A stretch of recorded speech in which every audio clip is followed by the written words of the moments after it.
Yo, yo, yo, yo, yo. What's going on, everybody? And welcome to Strasbourg Steve for another watch along.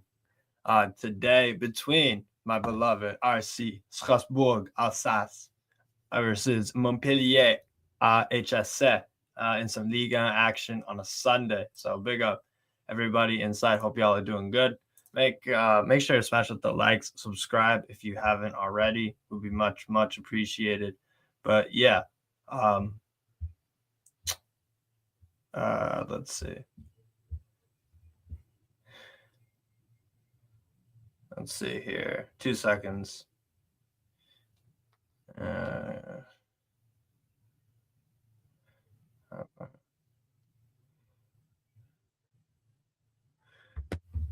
Uh, sorry, people. Hold on. Big up everybody inside. Yo, what's up, Daniel? Yes, Lazio, big win versus Monza. Yeah, that was fun to watch. I just didn't make a thumbnail and shit in time to start up a stream on that. But yeah, Lazio, big win. Anyways, for Strasbourg lineup, it's a 3-4-2-1. Georgi Petrovic in goal. The back of Sar, Andrew Omabamedeli, and Ismail Ducouré. Valentin Barco, Habib Diarra, Andre Santos, and Diego Moreira are the midfield four. Sebastian Nenassi, Felix Le Maréchal, and Emmanuel Emega are the front three. And on the bench for Strasbourg, we have Abakasila, Sekumara, Pape Diong, Gela Due, Carl Johan Johnson, Sam Omeyao, Abdul Awatara, Ryan Messi, and Edward Sobel. So, look, Strasbourg lately not been in great form. Last win was against Lille, the 2-1. Big up Pels as well. But yeah, we've been struggling a bit lately. Angers beat us pretty comfortably on Wednesday. So yeah, it wasn't the best. Not the best. Not the best form for Strasbourg lately, but we are playing a weak opponent in Montpellier, whose lineup is as follows: Benjamin Lecomte in goal. It's a sorry, hold on, just gotta open up Twitter for a sec. It's a back four of Theo Saint Luce. Hold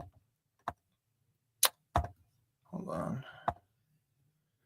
Gmail. Theo St. Luce is at left back, Enzo Chato at right back, Sagnan and Bamomiet, on loan from Olympique de Marseille, starts at center back. That's interesting because he is a what's it called? He's usually a center mid, center defensive mid. Hold on, just send the link to someone. There we go. Anyways, but yeah, so oh yeah, the rest of their team. Sorry, I'm so distracted. Ko Fayad, or sorry, what the fuck am I even saying? Khalil Fayad in midfield with Omar Regic and Jonas Choltra, and then it's a attacking three of Teji Savanier, Tanguy Koulibaly, who I've been advocating for them to start because I've been watching the past few Montpellier games pretty in depth, and Delors. So yeah, Koulibaly starting for them over what's it called? Over Khazri. They have Khazri on the bench, Rodin Ferry, Othman Mama, Dimitri Bertro, Nicolas Bay, Theo Janahi, Lucas Minsarelli, and Yawo Mwanga, and then Fale Sako. So yeah, look, we are struggling. Defo, but Montpellier are as well, to be honest. I think we'll win probably. If I had to give a prediction, I'm probably gonna go with like a 2-1, something like that. Montpellier's attack is not very threatening, but then again, neither is Angers. But so I'll go for a 2-1 Strasbourg win. I'll go for 2-1 to be honest. But yeah, it's gonna be tight. It's gonna be tight. There we go. Send out this Google Links meet for people. Log in.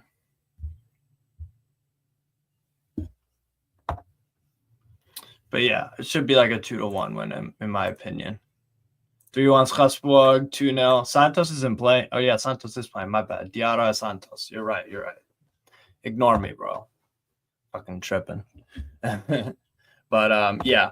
No, we need the levels need to go up, to be honest. And we're in a fight for Europe. So don't want to be losing games because then all of a sudden that fight for Europe turns into a fight for relegation because that's how tight this league is.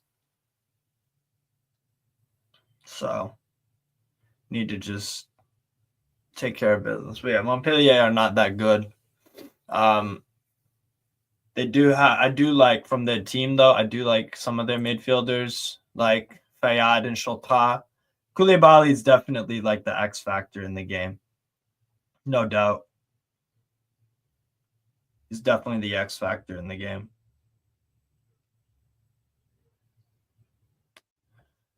But yeah, players are coming out, people out of the tunnel. Let me know if y'all can hear my content. See, does Mamadou Sarr have world class potential? No, I don't know how to judge that, bro. I'm not one of those people that says like, oh, this player's world class, like he has world class potential. That's really hard to kind of claim that. You can, I'll give Lamine Yamal as an example. You could say Lamine Yamal has potential to be one of the best wingers in the world, or like but look at what Lamine Yamal's done. Mamadou Sarr is still new to the professional game, so I wouldn't say he has world-class potential. Does he have potential of some sort? Yeah, of course. Yeah, he's a decent player, decent center back. Needs to improve in certain areas, but I like what I get from him for the most part. And yeah, Oma Bamidele and Doucouré as a center back is something interesting that Rosinho's been doing all season that I feel kind of 50-50 about. I see him more as a holding midfielder personally. Where's BN Sports, man? There it is. There it is.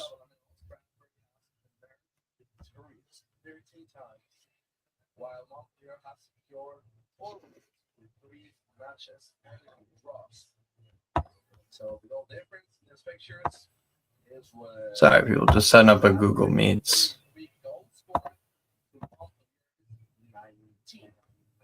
There we go. Santos coming back to Chelsea next season. You're getting the guy who signed in January. Wow, Plymouth have a penalty. Do they? Damn, bro. I have that game on, just haven't been paying too much attention to it, to be honest. Yeah, players are coming out, people. Players are coming out.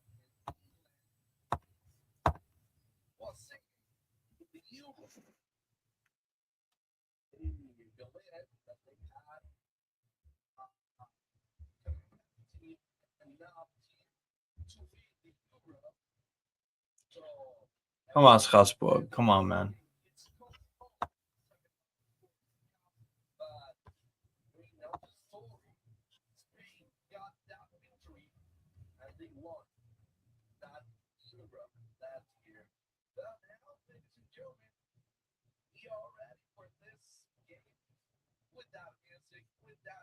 With this atmosphere and of course Strasbourg people who live like they can do a very good job today. And on the other side, Montpellier. Wow, Plymouth up 1-0 on Liverpool. Damn, bro. Damn. It's crazy.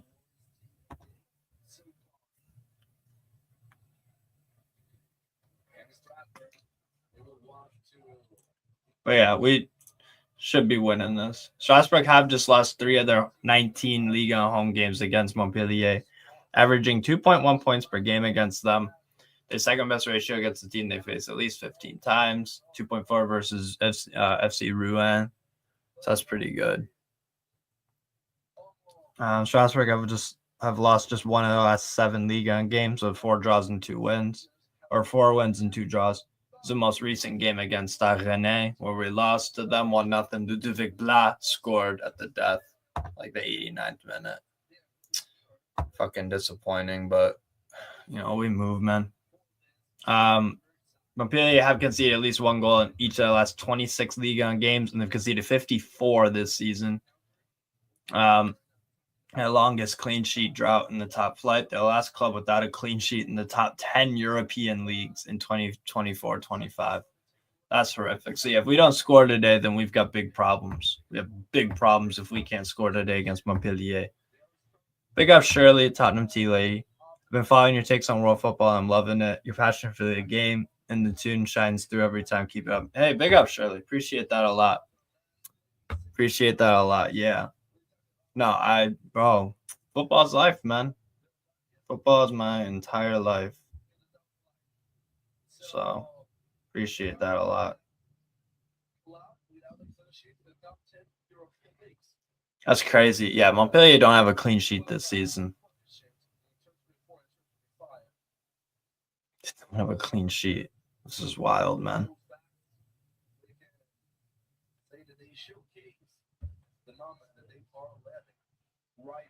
Yeah, we've been taken over by Blue Co. Yes. Which, to be honest, saved us in a certain way, because all the other Ligue 1 teams besides Paris Saint-Germain have financial issues.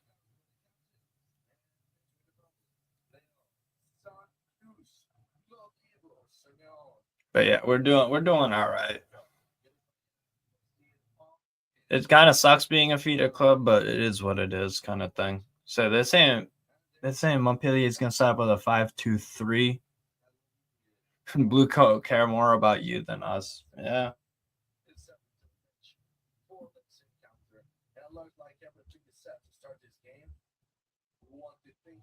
We'll see.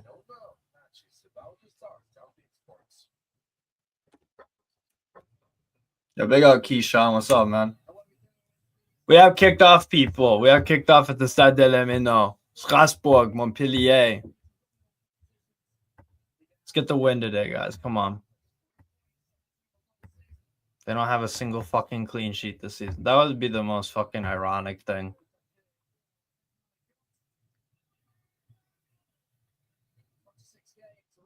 Be a throw in there.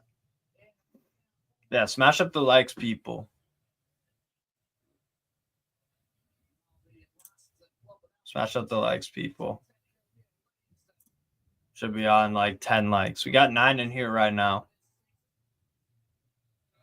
Montreal make any moves this window? Yeah, for Jalen Neal, another young American center back, and then like 2 or 3 other guys. But Montreal ain't doing nothing, bro. Honestly, they're so mid. So freaking mid. Go on. Ball in from Morera. Poor ball.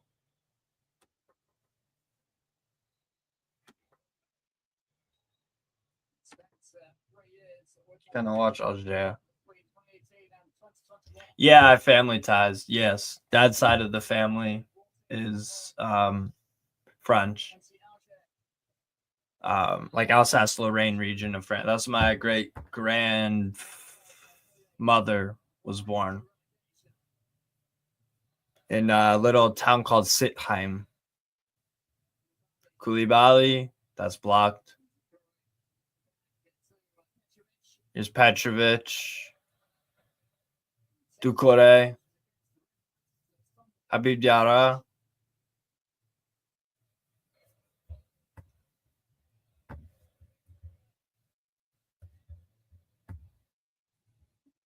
Emmanuel Omega. Omega still with it. That'd be a goal kick. Yeah. Bonjour. For sure. How many likes we got? Only 1 like, 2 likes, people. Come on, get up to 5 likes, man. At least. Jean-Louis Gasset, the Montpellier manager. He's pretty rubbish, to be honest. Pretty bad.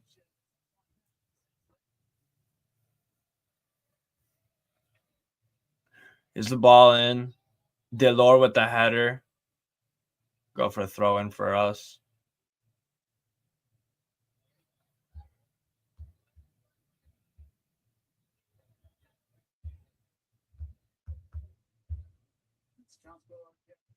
Oma Bamadeli. Ducouré. Saddled. Passes off. Intercepted by Koulibaly.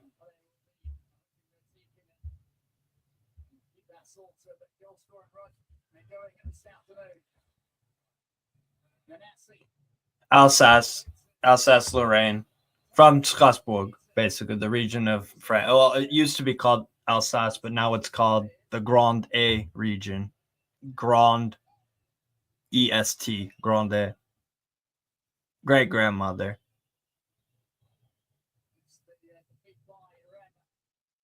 Nah, I got into football all by myself pretty much. 60% of Montpellier's goals this season have been scored after the 60th minute, 12 out of 20. So you have to be aware of later goals. But they do concede a lot.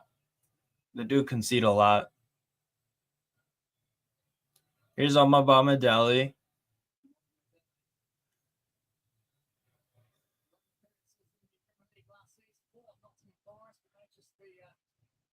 Ducouré. Yeah, Ducouré is on the right side of the three. Mamadou Sarr. Ducouré. Petrovic.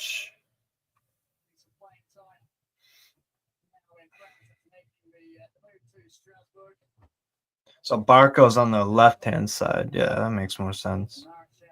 De Marchal. Diego Moreira on the right. Moreira. Habib Diarra.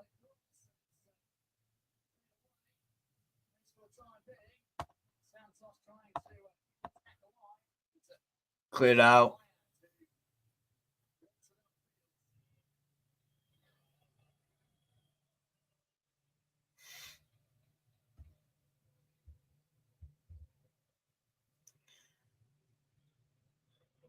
Alors, tu parles français, tu tiens so bien, ou est plutôt roulé?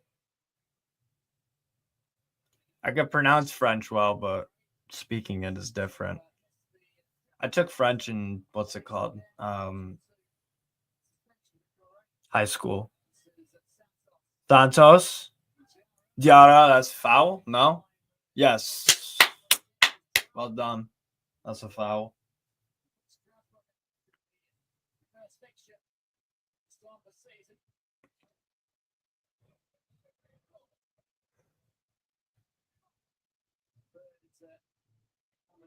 A free kick here. Shirley, did you find me on Twitter or on YouTube?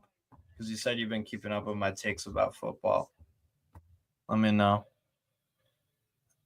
Then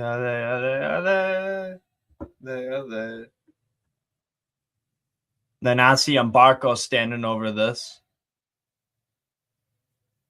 I'll put the Google links made in the chat. If anyone wants to watch the game, here you go. Shot, that's over. Poor shot. Yeah, if anyone wants to watch, go for it.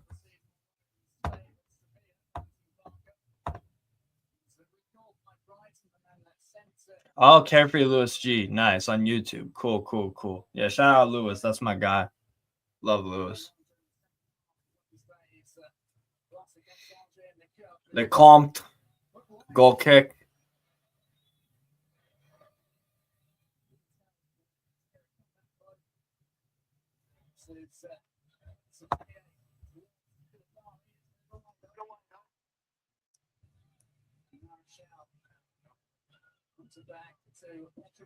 Here's Petrovic.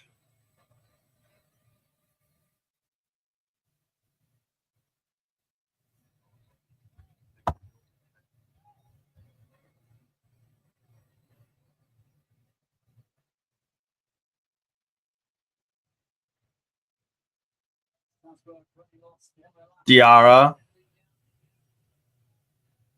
Ducouré. Obama Deli. Sar. Barco.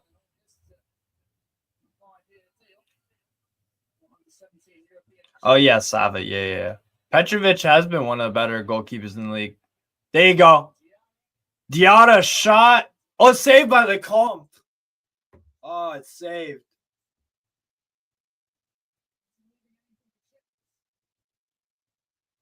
I think it was going wide, but yeah, the Comte didn't want to. I think he thought that. I think he thought that he needed to get it out because Emega was right there for the rebound. Ball in, headed out by Koulibaly. Stop! Whoa, good hit, Diego Moreira. Very good hit.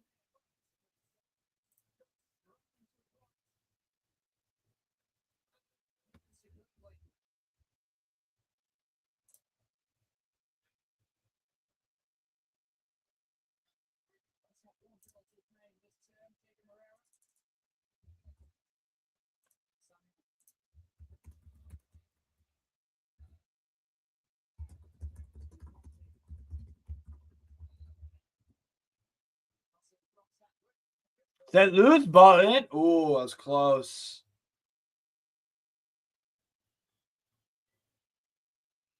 Yeah, I'm a big football fan. 100%. Yeah. You got that right, Shirley.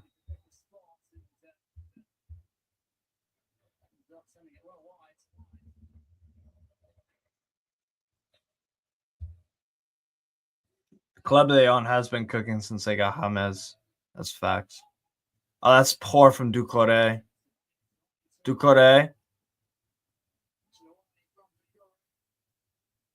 Careful. Koulibaly.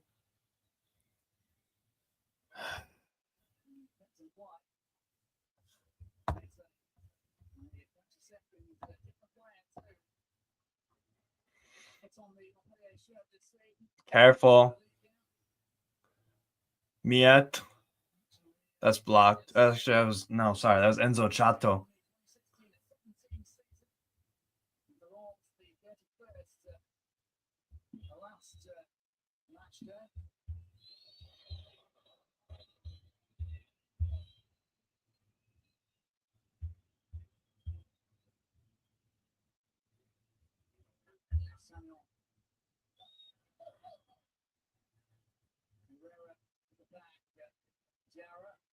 Diarra. Ducouré.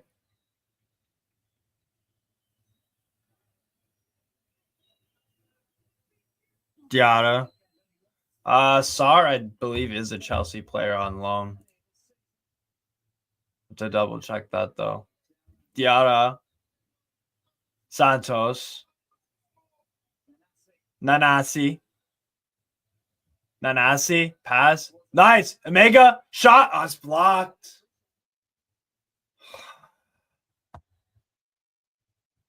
Ball in. Foul. Probably.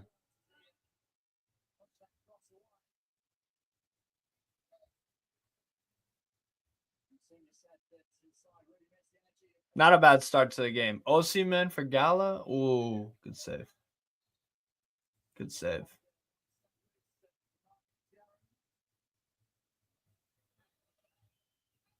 Alger and Toulouse is the other Ligue 1 game going on right now. That's 0-0 at the moment.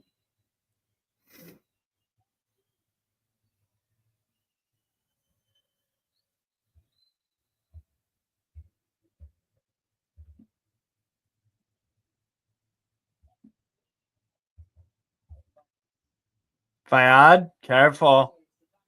Savanier. Koulibaly hits a post. Montpellier. Oh my God. Clear the ball. Yo.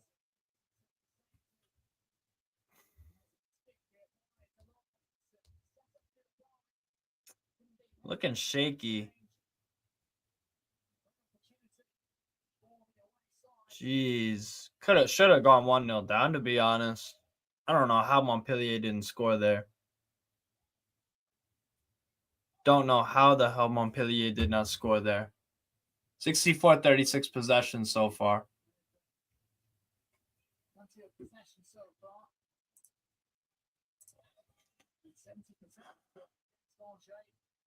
Omar Egic.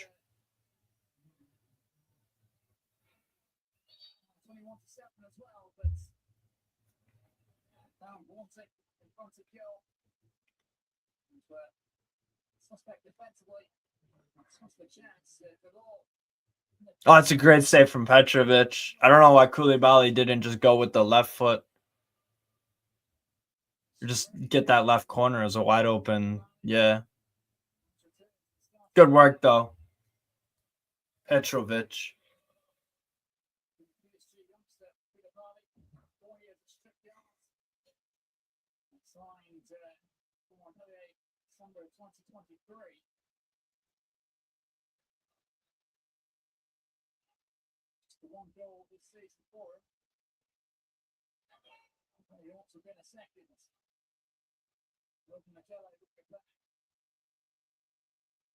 Barco.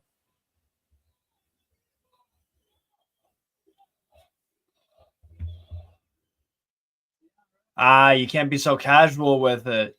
DR, you got to keep your head up. Sagnon from center back. Delors. Andy Delors. Yeah, Habib Diarra would. Yeah. Habib Diarra has been looked at by Milan, Juventus. I think we're also looking at him. Yeah, Diarra is a really good player. Chato, Koulibaly, nice. Dispossessed, go.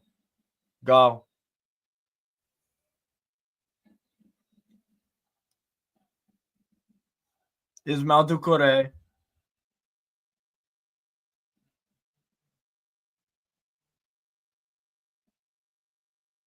Bombita's been up and down. He's been okay, I guess. Not too bad. Mamadou Sarr. Nanasi. Fayad. Careful. Nice. Go. Nanasi. Go on, Nanasi. Shot. That's blocked. Corner.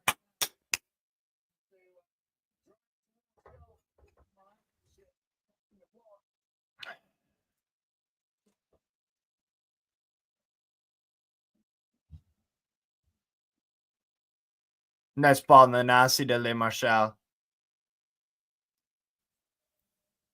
I think that's Omar Regic there, kind of pissed off. Nanasi, ball in. Yeah, probably, surely. Nanasi cleared out.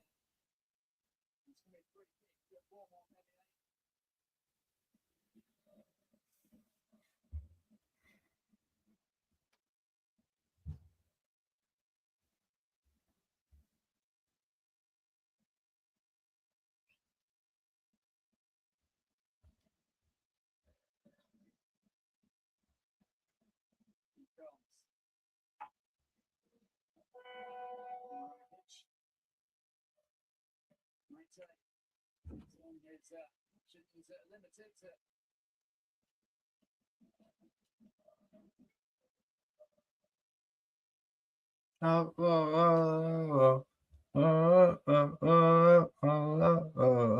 are the Alger lineups? Yeah, definitely.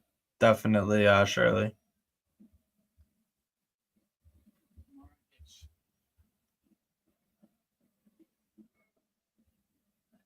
Careful out wide right. Careful. Teji Savigny. All over the top. Nice.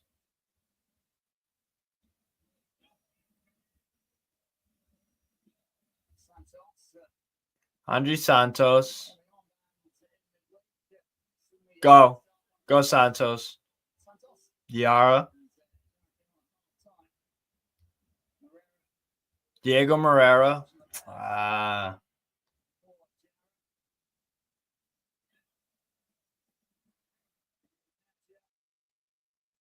Diarra. Close.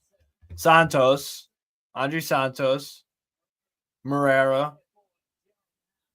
Diarra.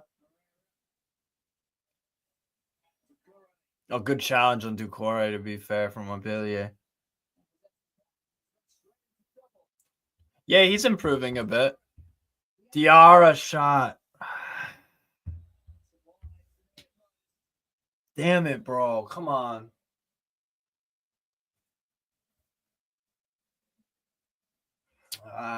Very nice there from Santos to win that back. Diarra shot, yeah.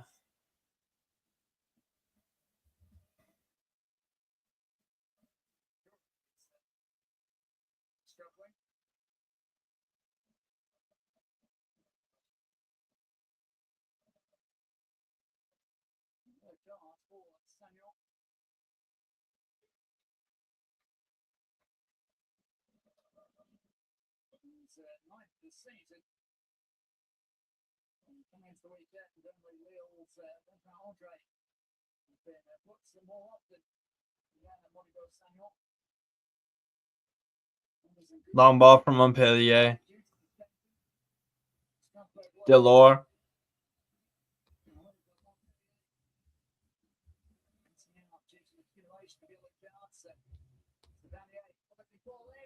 Oh, it's a good save, Petrovic. Oh my god.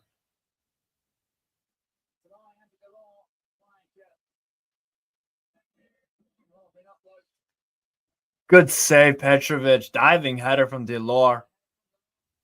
Covered it well there, Petrovic. Jesus. It's the best chance of the game.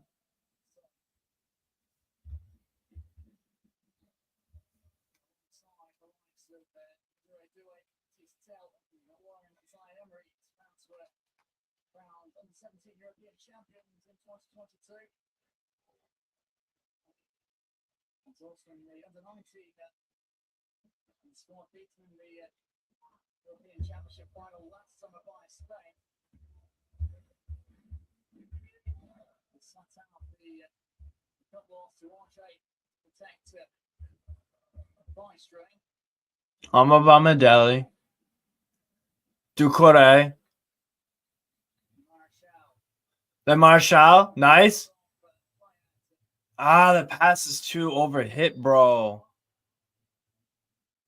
Foul. Yeah.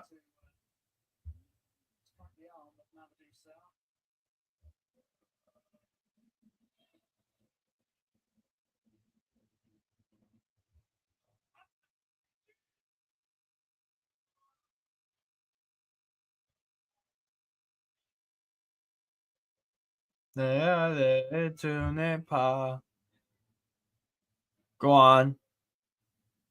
Ball over the top from Montpellier. Careful.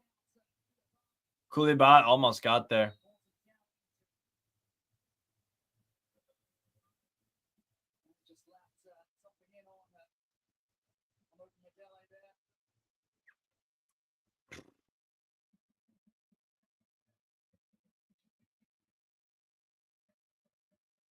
Jean-Louis Gasset is like literally flabbergasted how they missed.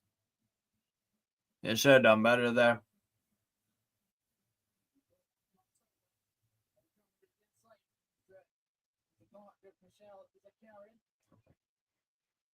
"21 minutes in, people. Still Strasbourg nil, Montpellier nil." Barco.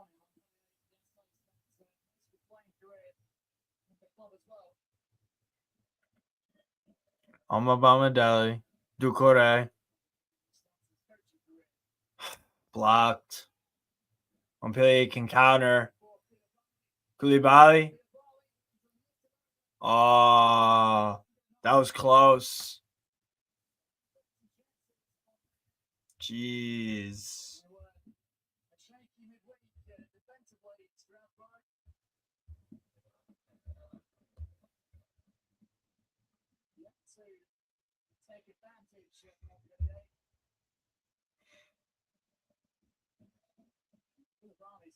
Ball of it, nice.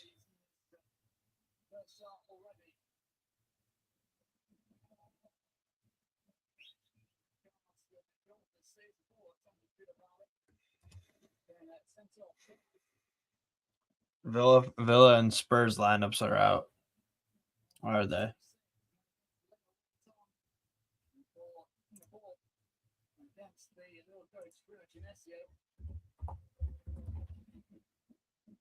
I actually think Spurs win today for some reason. Kinski, Poro,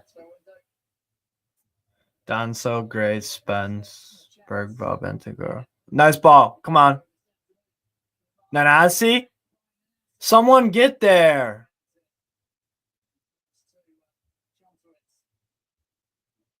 Someone has to get there, bro. Foul.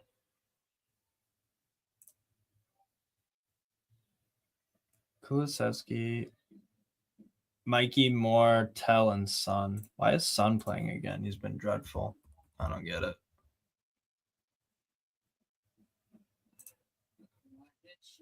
What about Villa's lineup? Rashford ain't starting. Yeah, Rashford on the bench. McGinn, Bailey, Malin, Rogers, Tiedemann. Okay. Konsa. Interesting. See, he's not going to do, bro. Rashford is not doing anything of note.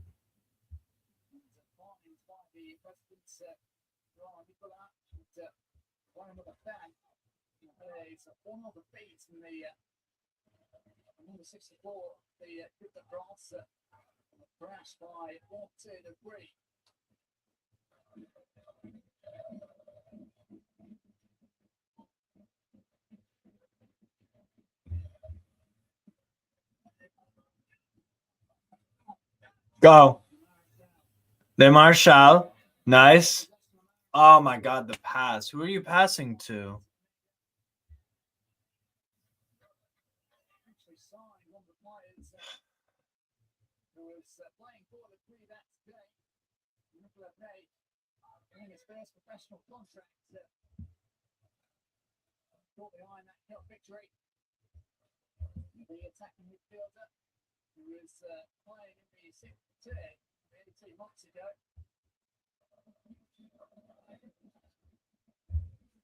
What's up, Donna Cullen?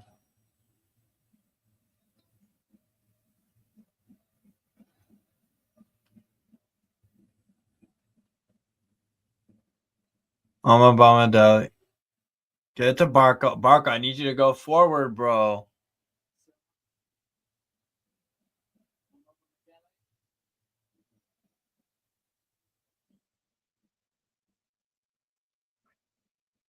It's too side to side, man. Come on.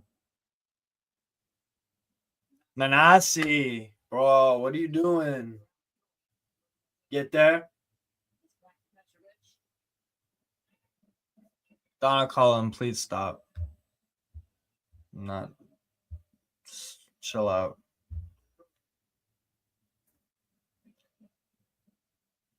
Ducore. Diarra. Ismail Ducore.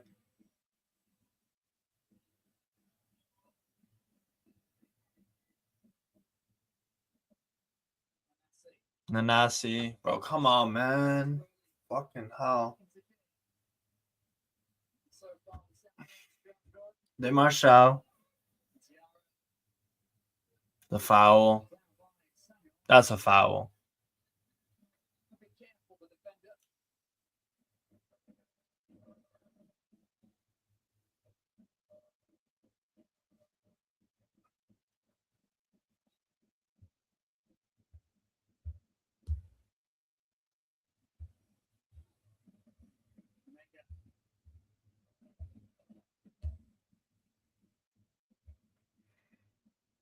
Get there. Nanasi.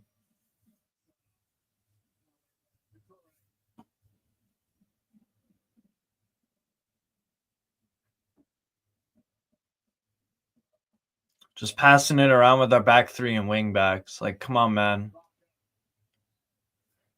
Barco, foul. Thank you. Let's get this ball into the freaking box, please. Foul. Foul. Yep.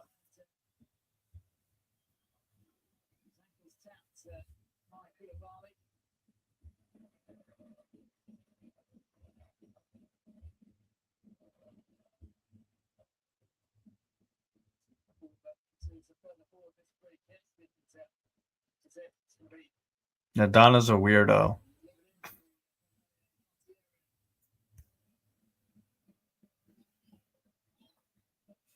Damn, there's 5 minutes left in the Liverpool game. Still 1-0 play. Ball in? Oh, it's claimed by Lecomte easily. Oh, come on, man. Lecomte.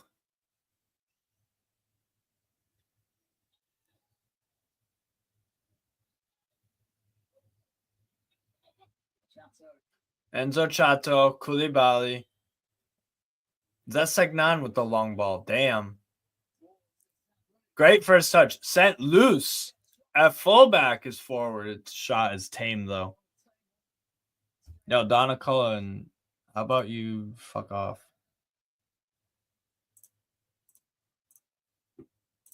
Ale. Strasbourg, ale. Ale.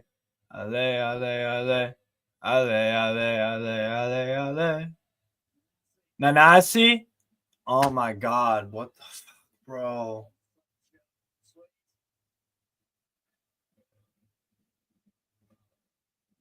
Come on.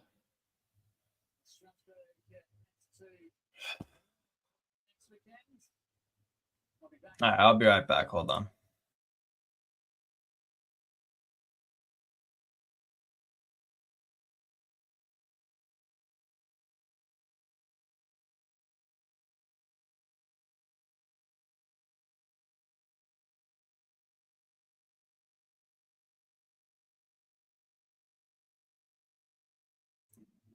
Yeah, I know, Shirley. How many likes are we on, by the way, people? 30 minutes in. 5 likes.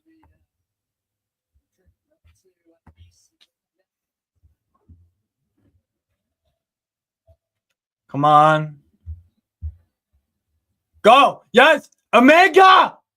No, it got blocked by Omoragic. No. Omega took too long to shoot, bro. No.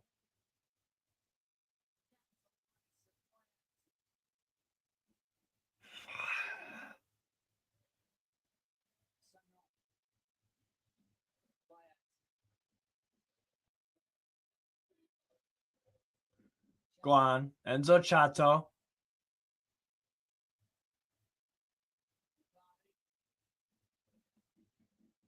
Koulibaly just driving with it. That's a foul. Come on, man. Come on.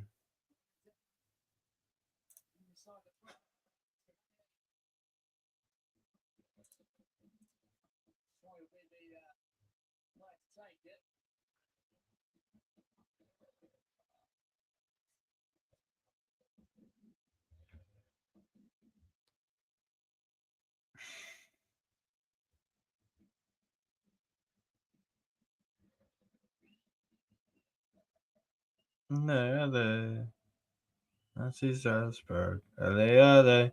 Strasbourg. Ale.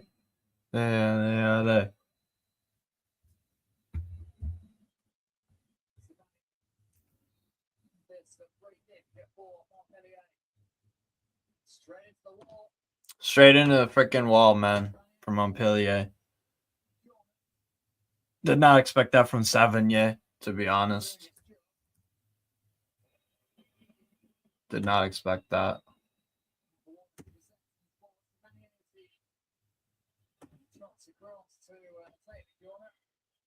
No more FA Cup watch-alongs.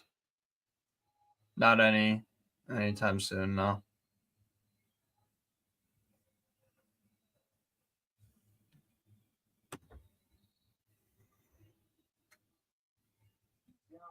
Ball in from Koulibaly. Yeah, Liverpool might actually lose. It's the 89th minute.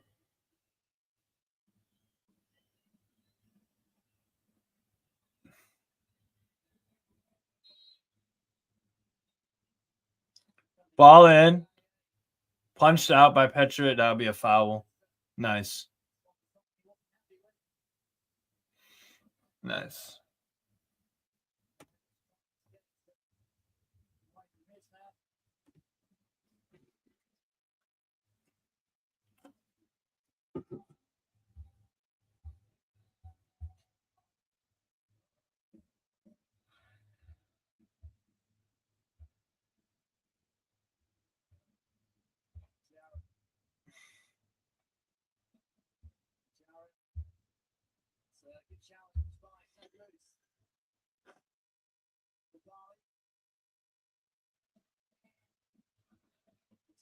Go.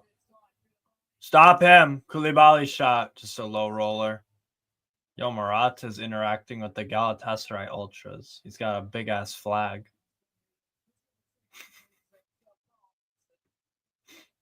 Morata having the time of his life at Gala. That's funny, yo.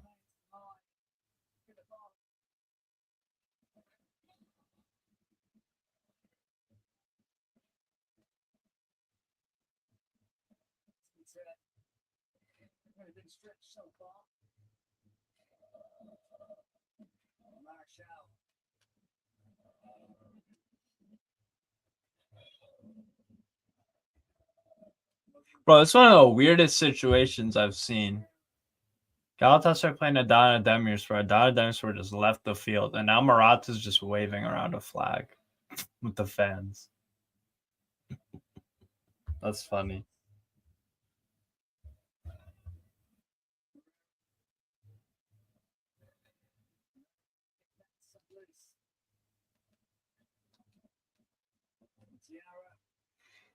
Diarra?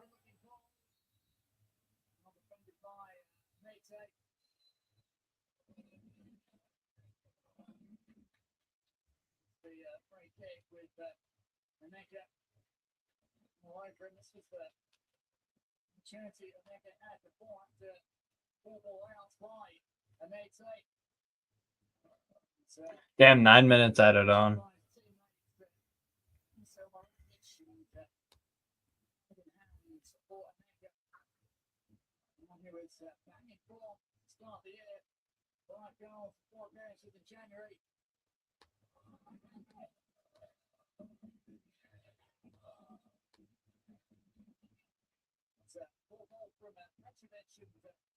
Oh, good tackle, Omar Bamadeli. Good tackle.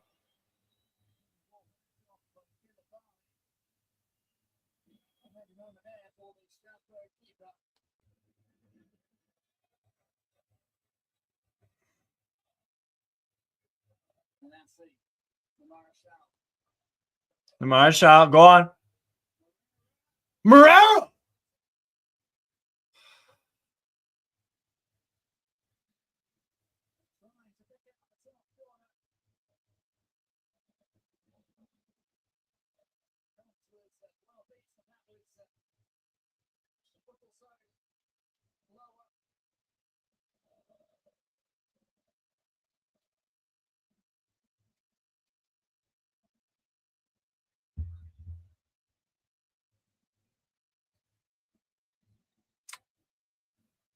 And we've not done enough to trouble them.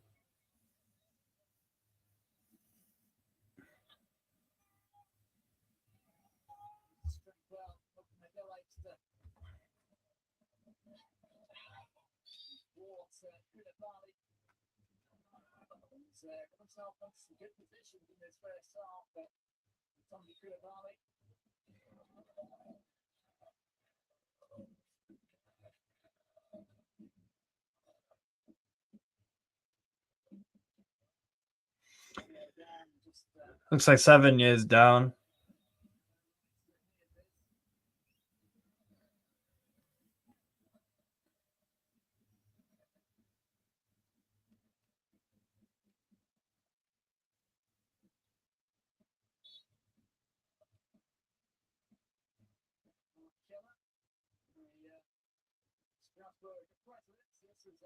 Careful, clear it, clear it. There you go. Santos, good. Ducouré, too soft, bro.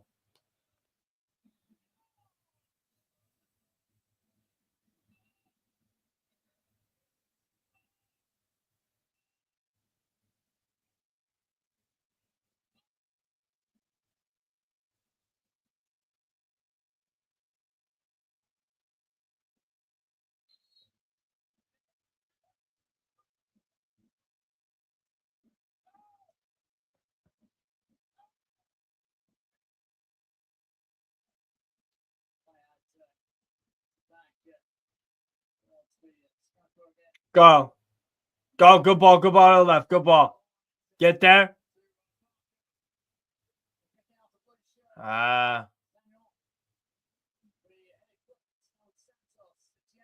Diarra. Good ball. Header is wide left, man. Shot block from Liverpool.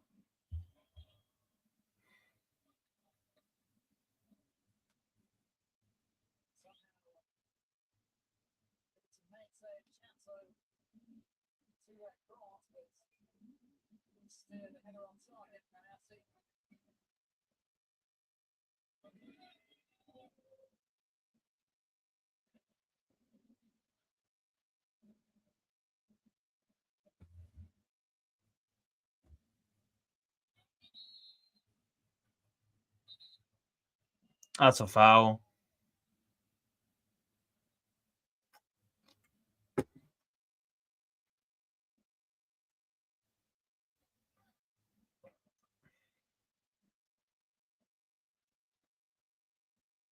Plymouth are close here, you know.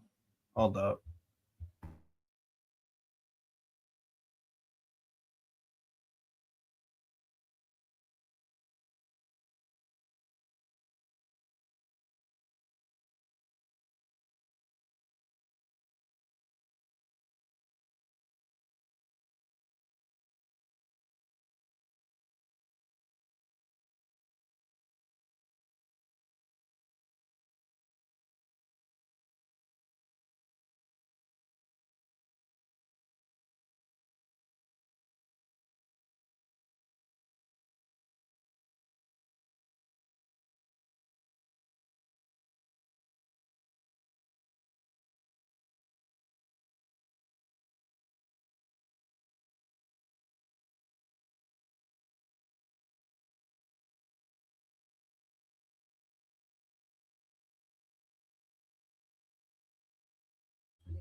Blocked. Fucking 0-0, man. Come on.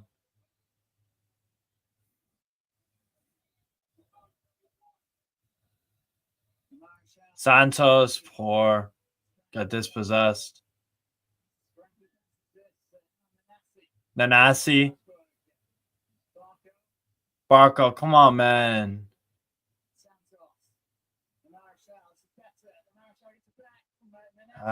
Get there.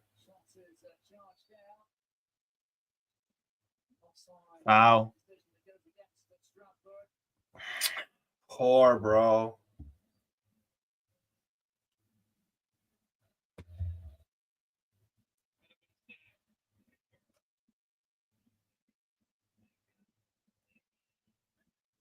That's fucking embarrassing. Rangers are losing to Queen's Park. A fucking second division team at Ibrox. That's embarrassing, bro. That's disgusting, man. Wow. 9 shots, none on target. Oh my god. What a save from Plymouth. Oh my god. What a save of Kwanzaa's header. That's ridiculous. Wow. Wow. Here's Enzo Chato.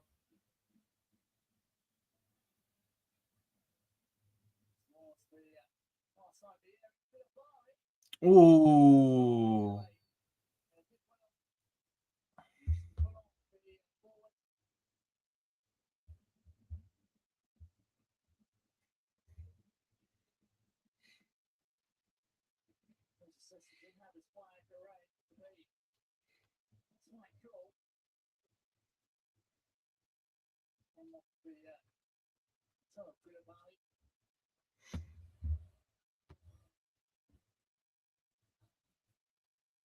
Ducore, Alabama Delhi. Plymouth have won. Plymouth have beaten Liverpool. That's crazy. That is absolutely crazy. That is absolutely crazy.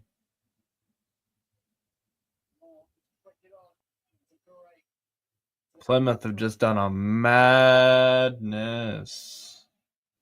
Absolute madness. Yeah, Liverpool lost. That's incredible. I only tuned in at the 30th. I didn't pay too much attention to the game until late, but that is just crazy, bro. Wow. And Rangers might lose to Queen's Park in the cup as well.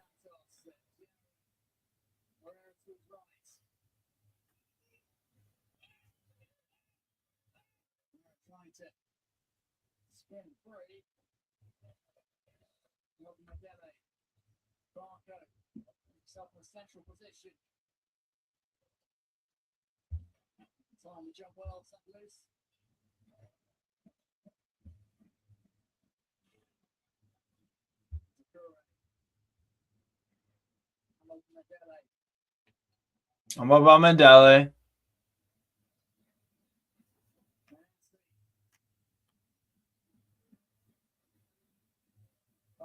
Barco.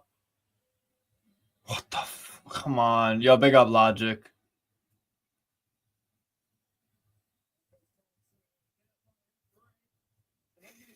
Whore.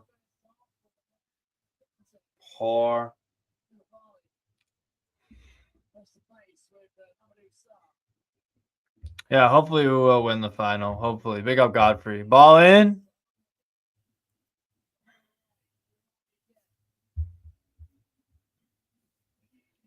Ball in, right to Petrovic. This game is frighteningly even, you know. Very, very, very even.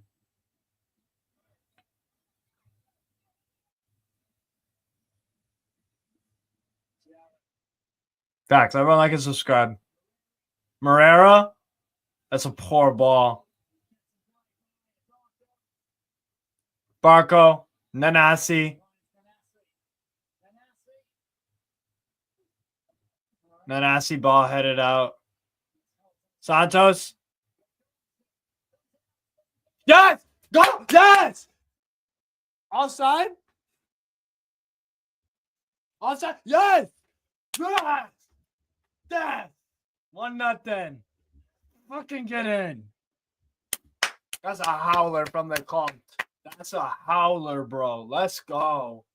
Let's fucking go. Go on. Omega with the tap in, bro. Beautiful.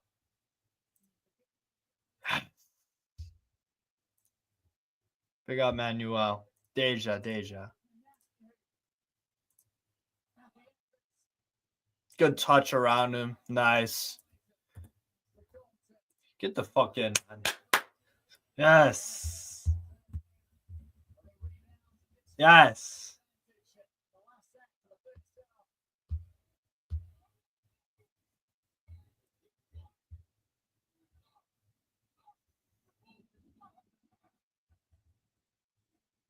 Yes.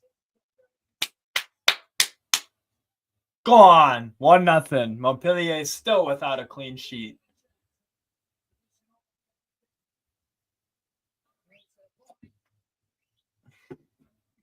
Go on, boys. Brilliant. All right, good. All right, first half. That is it, people. Yeah, FA Cup, bro. That's a madness. That's a madness that Liverpool lost to Plymouth. Definitely rotated. Wow.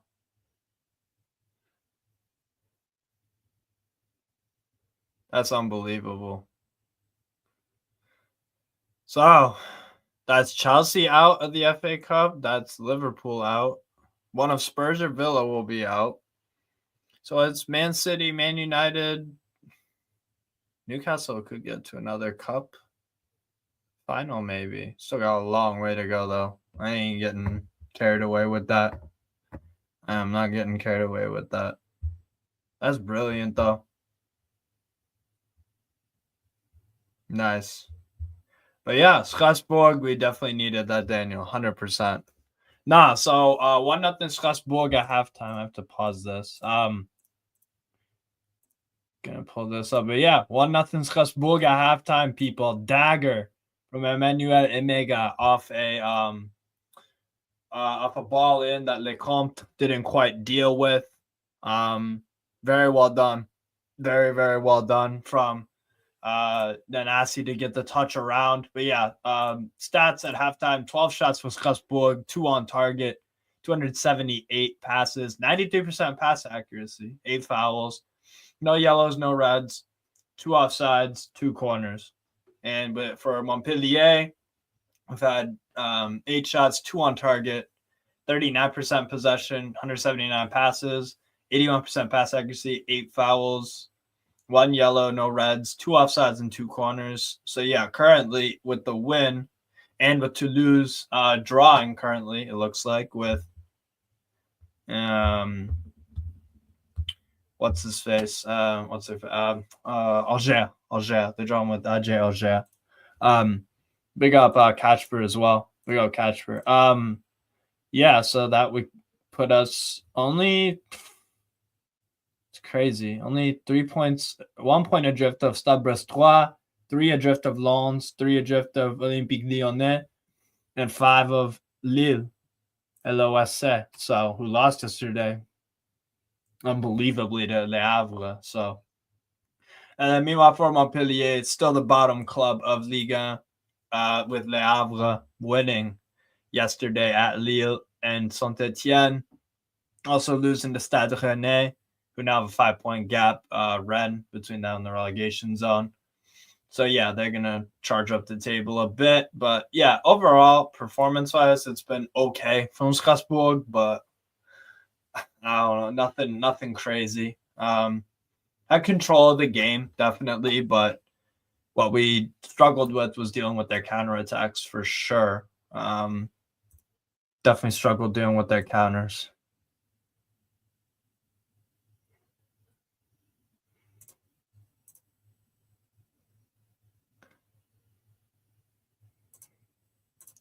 Fucking Ponzi scheme FC.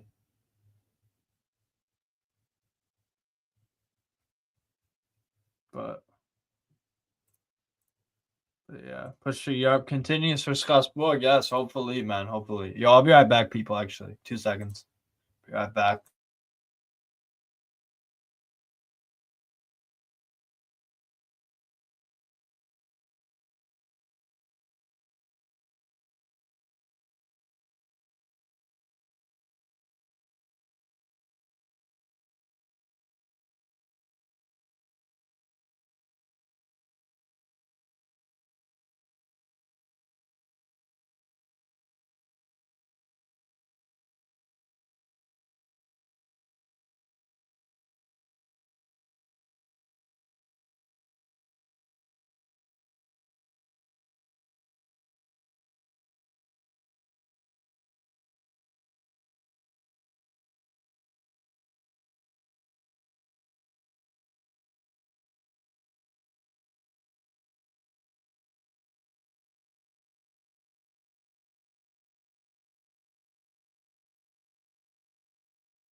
Hey, we back, people. We back, bro.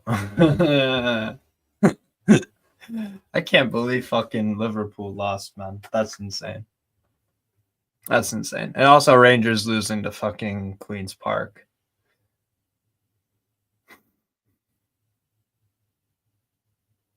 Don't even look like scoring, man.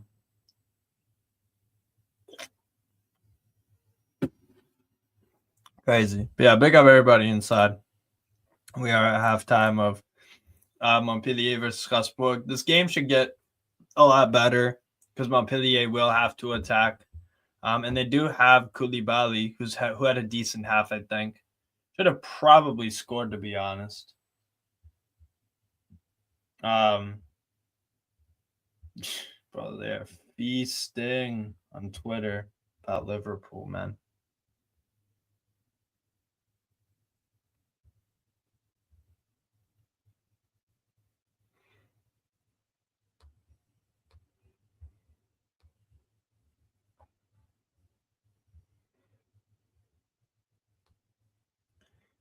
What phase is he on? Yeah, shout out Omega for the goal, man. Shout out Omega.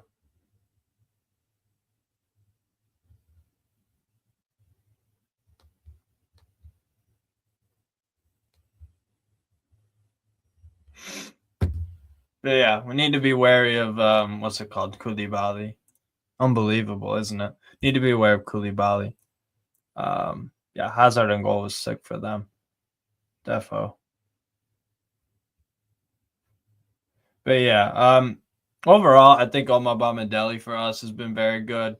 Diarra and Santos, I think, have been pretty good. Barco needs to actually take on his man a bit more, do a bit more of what Moreira's doing, to be honest. Le Marchal doing okay. Nanasi been pretty good, and Omega had he should have scored earlier, actually. He genuinely should have scored earlier, but yeah, a bit unlucky not to.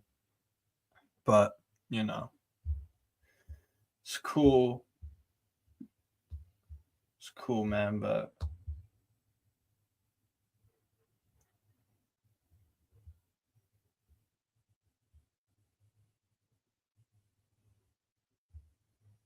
fucking hell. But yeah, second half should be starting here pretty soon. Probably in about what, 5-ish minutes. But yeah, man. If y'all got any questions for me, comments, concerns, let me know in the comments.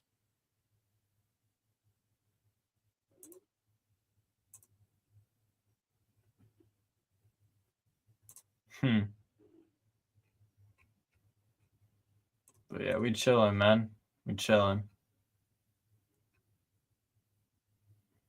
Wow, I didn't even read this stat. Strasbourg have now set a record for the youngest 11 in a Ligue 1 game since such data has been available since 1947-48 in the last home game versus Lille, which was an average of 21 years and 171 days old versus Lille. However, the 16 players at least one start and were born in 06 or after in Liga in 2024-25. Only one plays for Strasbourg, Pape Diong. Yeah, Pape Diong's like 17 or something. He's on the bench. He started towards the early part of the season. How old is he? 18, not 17. He was might have been 17 at the time. Starting with us earlier. If all your teams were playing in a cup competition, whom would you want to win the most? Strasbourg, Lazio, Benfica, Bayern, Newcastle, Rangers, etc. Strasbourg. Strasbourg are number one. Like, I mean, my name, right there. So, looking forward to Feyenoord midweek versus in the Champions League. Yeah. I think you might lose to Feyenoord at their ground, even though they don't have Santi Jimenez anymore. But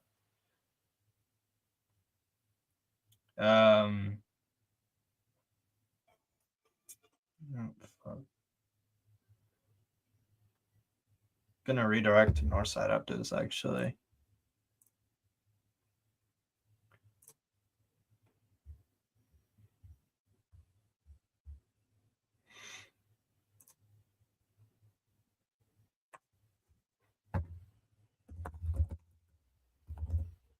Can't believe they got knocked out. But yeah, second half should be starting here pretty soon, people. Inter Fiorentina tomorrow. Yeah, that'd be a good one. Yeah. Strasbourg are the numero uno. Number one. Who do we play? I actually forget who we play next. Sucks though. I won't be able to watch any midweek football anymore because I got a job during the day.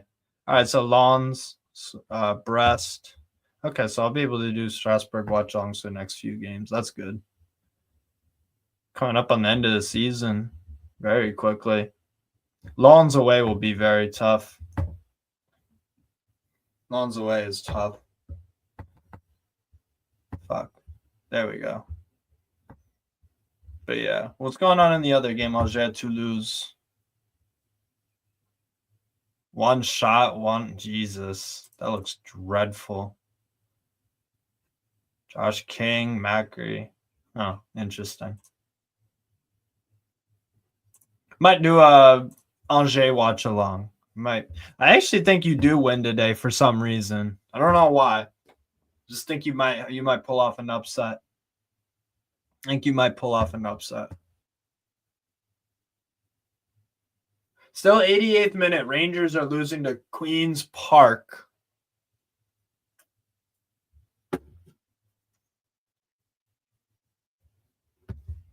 That's fucked, man.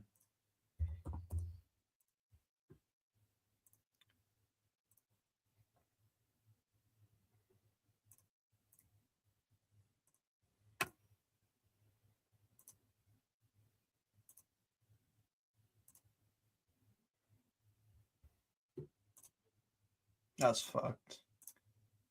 That would be an upset, yeah. I do, bro. It would be genuinely.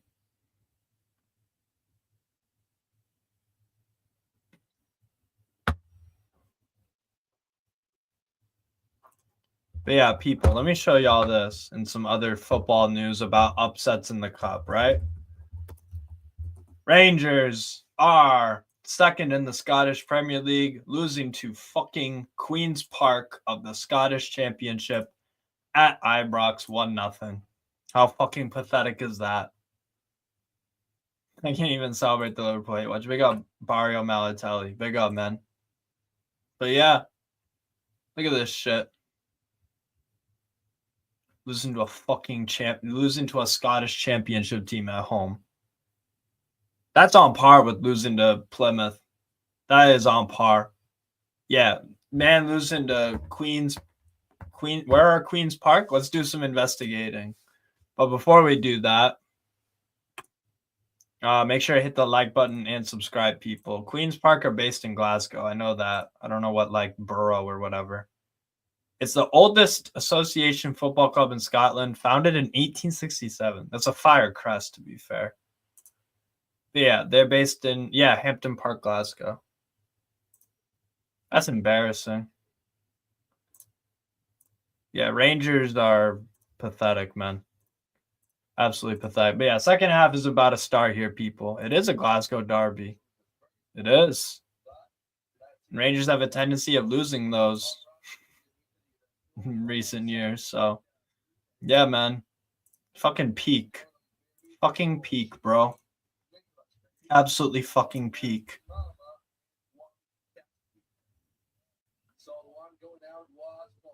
Absolutely fucking peak, man. So everybody looks like everything is set to start the second half. Remember that Strasbourg with Strasbourg is getting 1 point behind Brest and 3 points behind Lyon, that they are sitting on the 6th place and in European positions. Oh, that was a draw, right? Spurs and Rangers. That was a draw. Second half has kicked off, people at the Stade de let me know, by the way.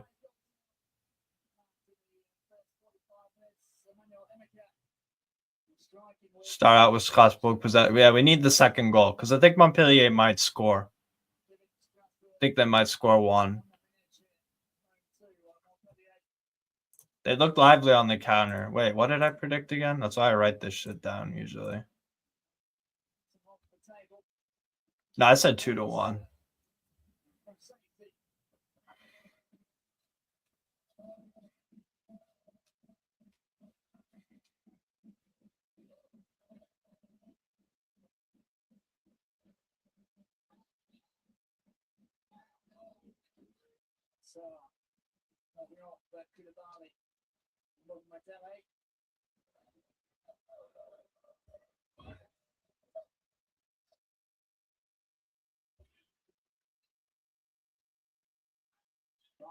Barco dispossessed. Get down, Koulibaly. Koulibaly does well there to evade.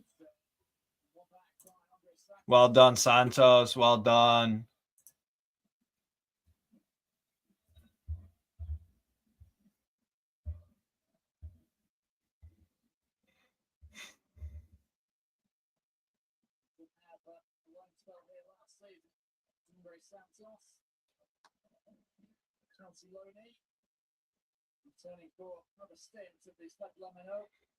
Careful.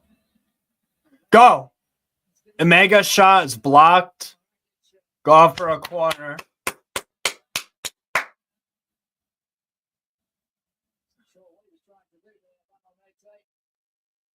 I swear to God, 1-0 must be the most common upset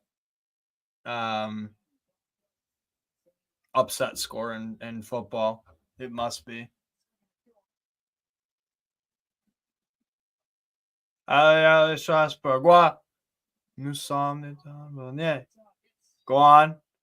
Barco, corner. Valentin Barco.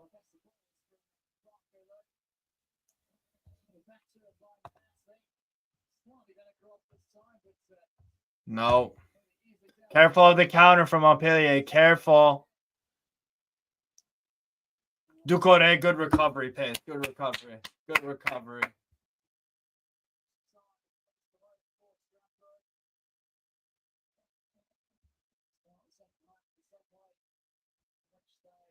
Come on, man.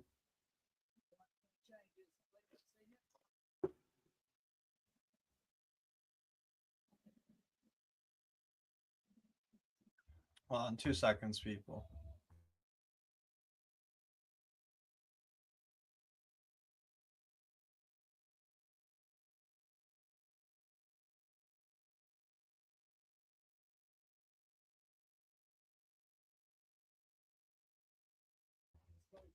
Wow, Rangers just got hella lucky.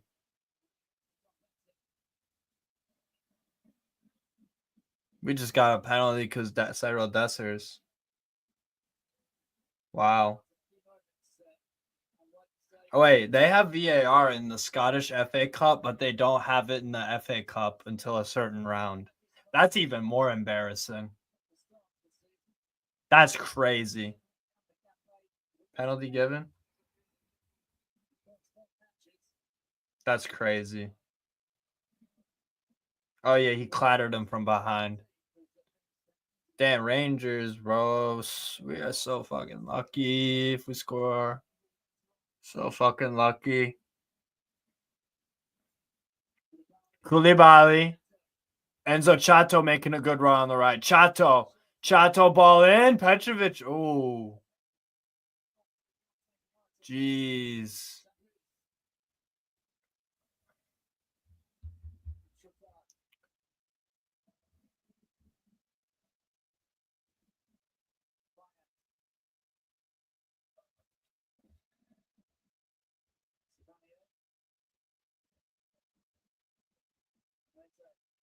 Mente, come on.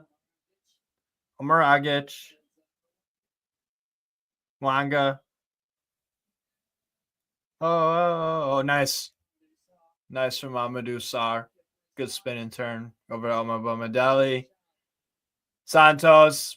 Pass was too short to Mega. No, they saved it. No, they saved it. Queens Park Rangers.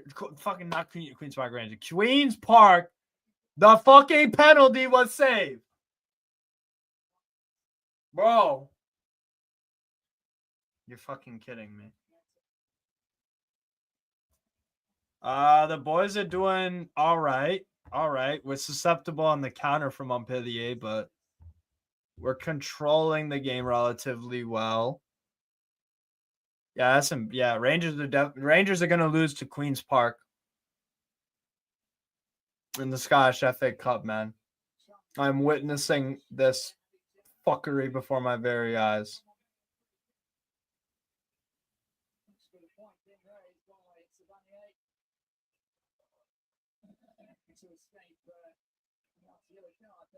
Bro, that kid just made a great saving goal for them. Wow. Yeah, Rangers are fucked. You have to fire Philly Clement after this. He already needed to get fucking fired, but yeah, that's embarrassing.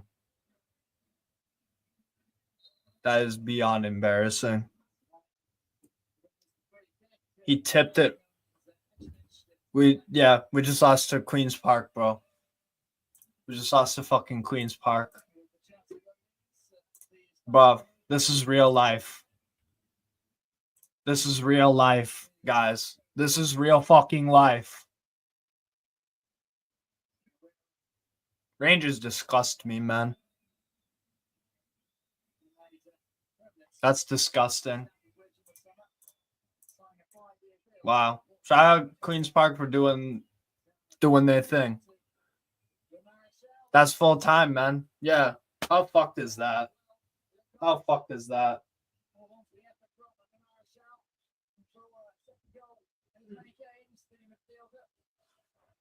Lovely. That's comfortable for when they comped. That's comfortable, man. Counter. Montpellier, Koulibaly. Barco, well done. Anno, very nice. Mamadou Sarr, nice. Nanasi. Barco.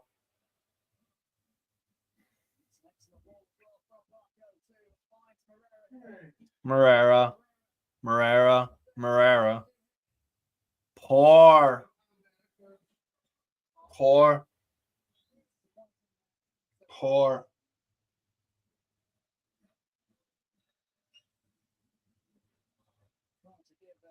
Very poor.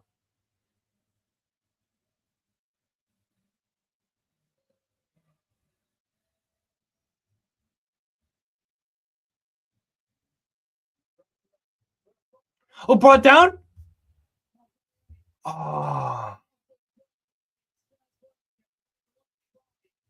Ref said no. I want to see a replay of that.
Corner in Strasbourg.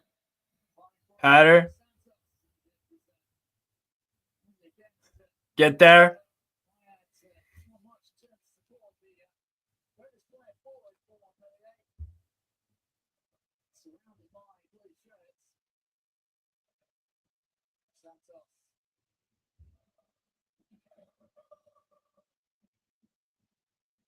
Yeah, he's getting fired, man. Clement is getting fucking fired.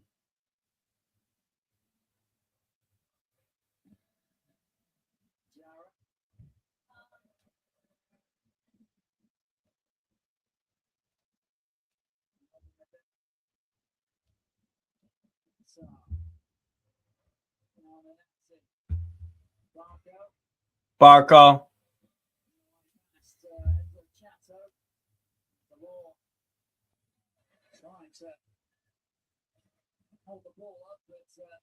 Yeah, crazy day of football, people. Pretty freaking crazy day of football.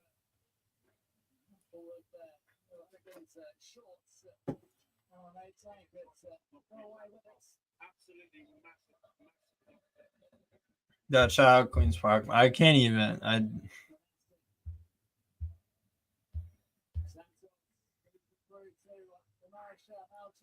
Diarra. Morera.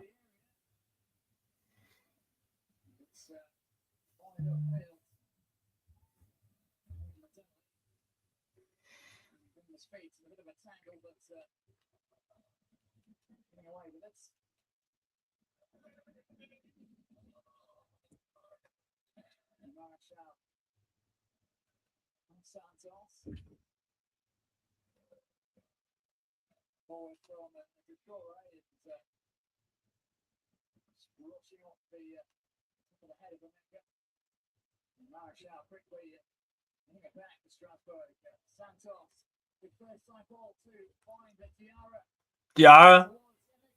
Mega header. No. Oh. He just missed.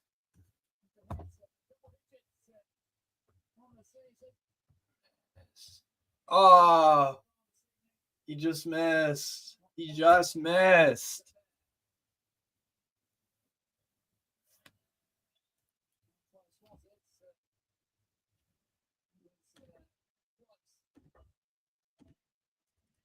No, you gotta fire Philip Clement immediately.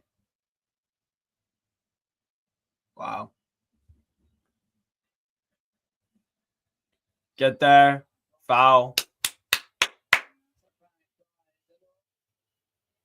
I said that freaking game is about to start. The Villa and Spurs. Sar.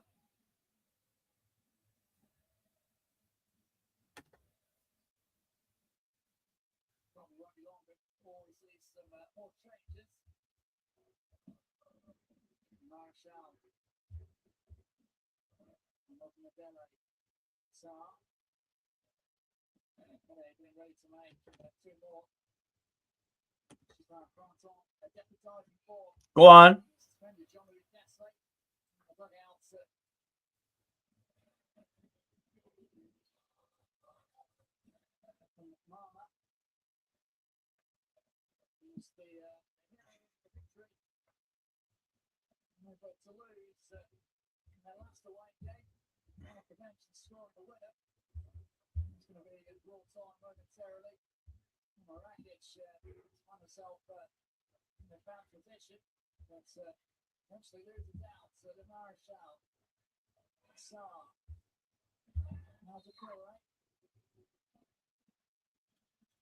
Ooh. Omaregic is down.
Oh.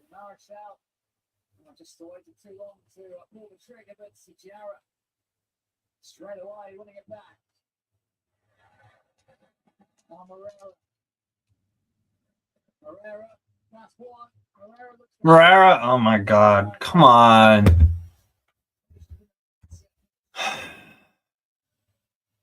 How many likes are we on, people?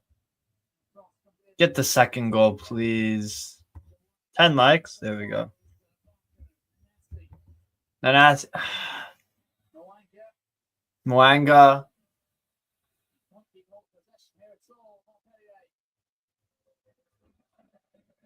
Come on, guys. Let me get this second fucking goal, bro. Come on.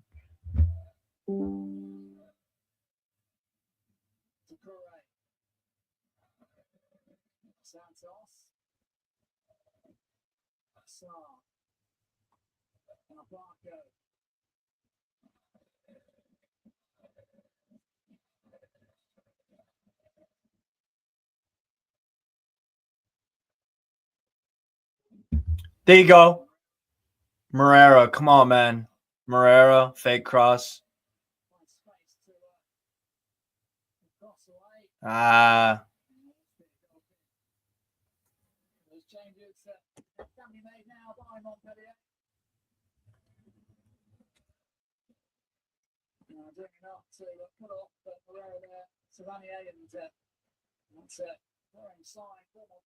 Yeah, Omar Regic, he had to get stretchered up. That's not good, bro.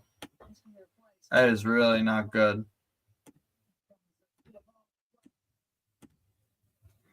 Strasbourg fan from the U.S. That's crazy.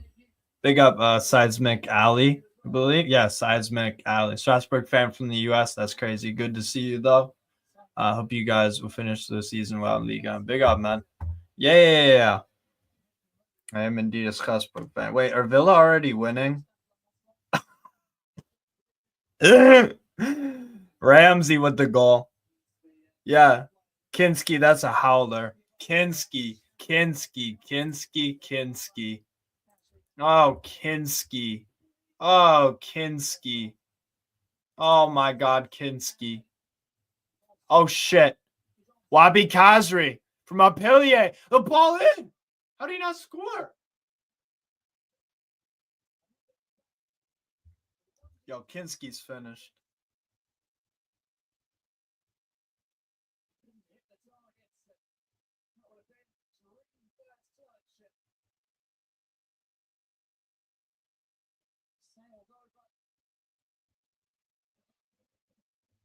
One nothing Villa already. That's nuts. Yeah, they're gonna. All right. Yeah, they're gonna drill him. Barco. Hey, Alger, 1-0 over Toulouse. Ball in. Goes over. Fuck, man.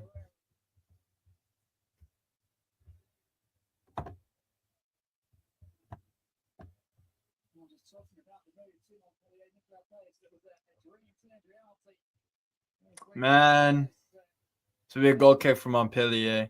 I don't feel safe with this 1-goal lead, guys. I really don't feel safe. Do not feel safe. Do not feel safe with this 1-goal lead.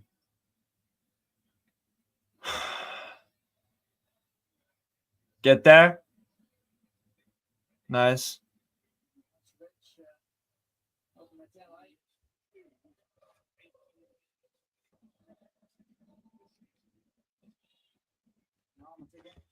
How many teams do you support and how many leagues do you watch?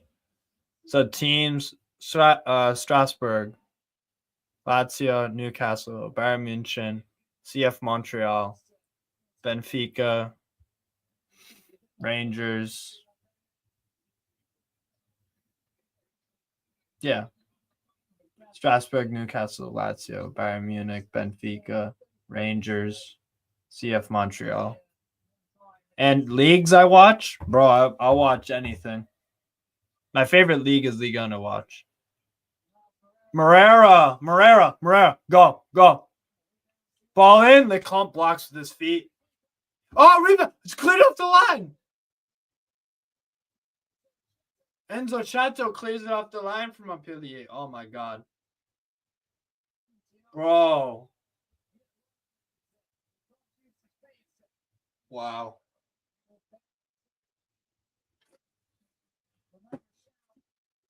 Damn, Danso just bodied him.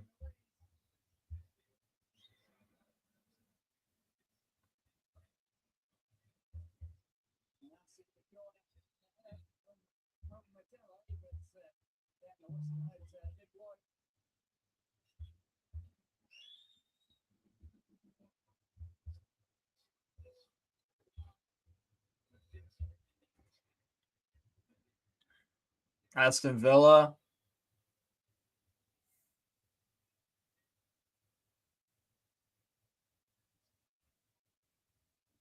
But yeah, Seismic Alley. I watch Liga, La Liga, Serie A, Bundesliga, Premier League, freaking anything, man. Anything. Big up Nielsen as well, brother. Oh, hang on. What's good, man? What's good? How you doing? Oh, I got you in the Google Meets, by the way. There we go. How you been, bro? Yeah, been good. Damn, how's the game been? We've controlled it pretty nicely for the most part, but Montpellier on the break they were better first half. Second half, they've done nothing. We've had some decent half chances. Another goal. Was it a good goal? Yeah, Nanasi took a nice touch around Lecomte, actually. Took a really nice touch around Lecomte. Big up Cubed as well. Sorry about Spurs, by the way. They couldn't. Yeah, that's crazy, man.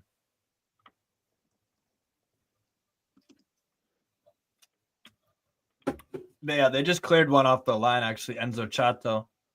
Yeah, I could send you my ESPN Plus Cubed. Hold on. But yeah, what was happening in the group chat, bro? Bro, wait, which one? Which one? To them to when we were making fun of Sia when Liverpool lost, or before then? No, well, that's obvious. I knew that was gonna happen. No, about the racism conversation, bro. In the UK. It's nonsense. Like, because obviously, whenever the people want to bring up racism shit and whatever, I always in my head I always feel like I've got to say something, because I know if someone who's like white says something, people will just say, "Oh, you're white." People will just say, "Oh yeah, you're white," so you don't know what you're talking about. Ironically, exactly. Ironically, they dismiss you because of your skin color. Exactly, which is even more racist, bro. Like, so it's like, so it's like for me, because I'm black, so I'm like, nah. In my head, I feel like I've always got to say something. So for me, it's just absolute nonsense. Because I know if I was white and I said the things I said, people would say, "Oh, you're just white. You don't know what you're talking about." Yes. Yeah. That's why for me, I was just like, nah, that's absolute nonsense. Because like if you're gonna put it like if you're gonna talk about like countries which are racist, I mean countries like in the Western world, countries like get there. The Nazi, oh, Nazi, yeah, of course the Nazi. Go on, son. That's 2-0. Let's go. Let's go. 2-0.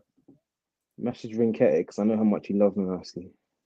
I know he doesn't, but He's been good for us this year. He's been good. Yeah, I know, but Rinketti absolutely hates him, so I have to just message him. Jeez, Cube. I hope your voice feels better soon. I hope you're not losing your voice because also screaming at Spurs, because that's a lost cause. But no, so yeah, racist countries like China come to mind. That's what I'm saying, but that's what I'm saying. Like, if you're comparing like the category of countries like the UK and like US, like Germany, these Western countries, they're like the least racist countries you can think of in the world. That's the better one, least, because you'll never have 100% no one's right. Yeah.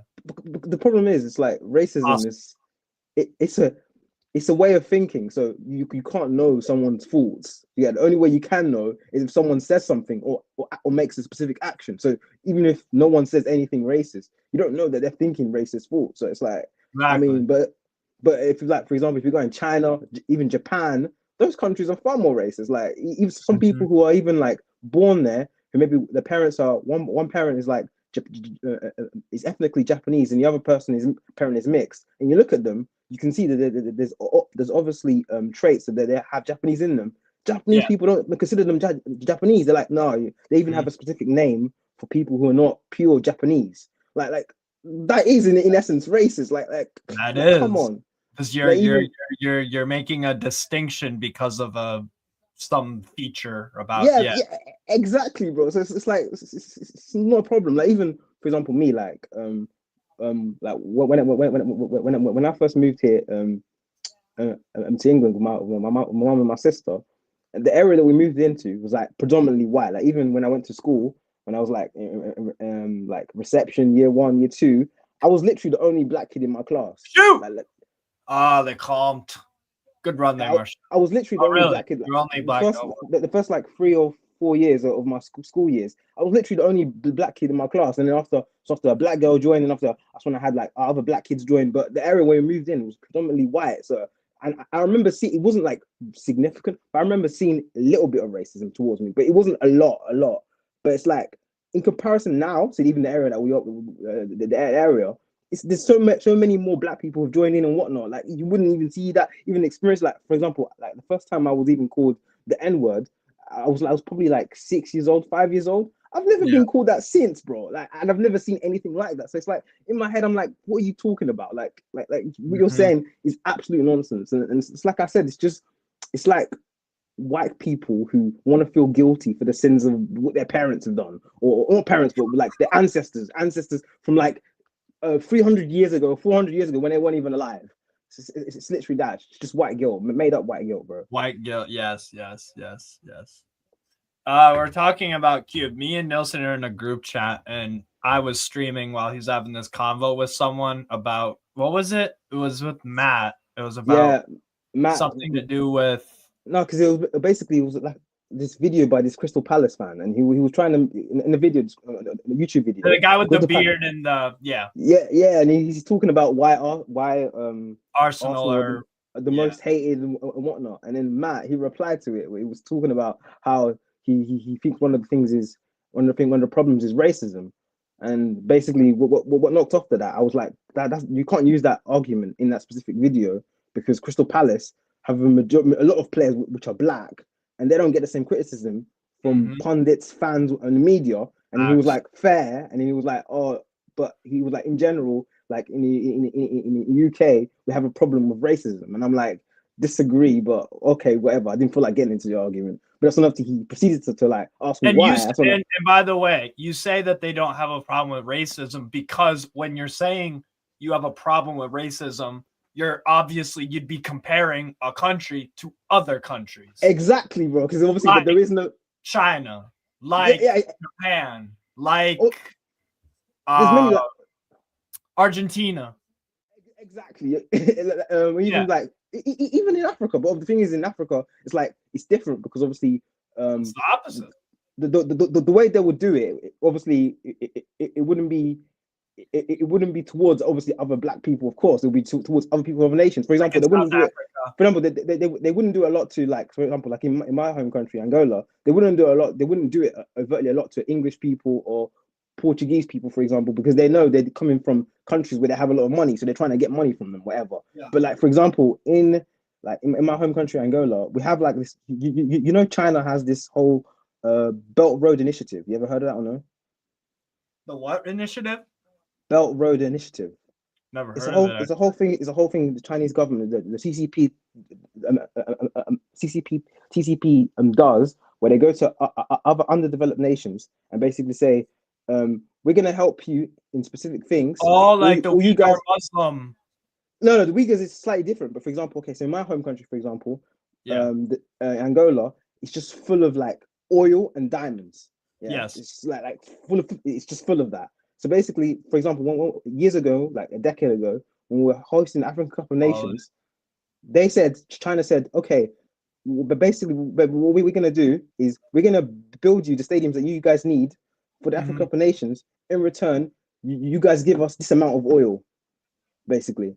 And then my home country was like, yeah, it's fine, great. But the problem is now, for example, one of the problems now is like the stadiums are built, but they're not in use anymore. African Cup of Nations is gone. And yet China is still taking oil, like they're still getting oil. And one of the problems with the Belt Road Initiative, they do it to many other countries as well. If you just Google Belt Road Initiative, you'll see. So basically, a lot of times what they'll do in China, the TCP will do, is they'll go to a poor nation, for example. They'll say, oh, we'll help you in blah, blah, blah, blah, blah, blah, in return for something. And then usually, a lot of times, those poorer countries can't fulfill what it is that they can do. So then the Chinese government will say, okay, so if you can't fulfill it, then we'll own segments of your nation or whatnot, or things like that, for example. But for example, in my home country, Angola, and recently now what they do, I remember like years ago when I went there, is they basically imported like a whole load a whole load of Chinese people who were like from poorer backgrounds would go to Angola, and they would be building like stuff. Like even there was this whole like complex. If you Google it, it's called Quilamba. It's an area in Angola where they just build like new builds houses, and they build it basically to renovate Angola, well, Luanda, and it's actually nice. But like they just import a whole load of Chinese people there. And for example, the racism that other Angolans are to Chinese people is a lot. Like they make fun of them and whatnot. So that's an example of similar to when in the Industrial Revolution in California, Chinese people and mostly Chinese people immigrated over to California to mine the gold. Oh, yeah. Same thing happened. We obviously in California they discriminated against the new Chinese. But that's an example of what they do in Angola. A lot of times they will discriminate and to the actual Chinese people who are import. But these are people from like poorer areas in China. They won't be like from Shanghai, whatever. They'll be like from the outskirts and whatnot. And then even the way they speak Portuguese, it's not that great. People make fun of them. Like I'll be honest, like some of the things, the way they act is very you would say it's uncouth because of some of the way they act. But the racism that a lot of people act towards these Chinese people, like they even make fun of them and whatnot, like that's overt racism. Like even I would assume if someone was trying to build up like a child of one of these immigrants were trying to like build up themselves, they would feel racism in Angola. Like that for me is racism. For me, it starts in 3. There's prejudice, which I think is in the brain. I think it's initial thought. Then it's discrimination. Then it's racism. I look at it as 3 stages because sometimes you will have the first one, prejudice, or you're wary of a situation that you're in. I go to south side of Chicago and I'm one white person out of 100 blacks. I'm going to recognize that I'm the only white person. You could say that's prejudice or whatever, and they'll recognize it too. Now, what happens is from there is how do you act? That's the discrimination part of it. And then it moves to racism where you treat them consistently based on your prejudice from your discrimination based on your initial prejudice. It's almost like you see, you see, and then you do it or don't do it.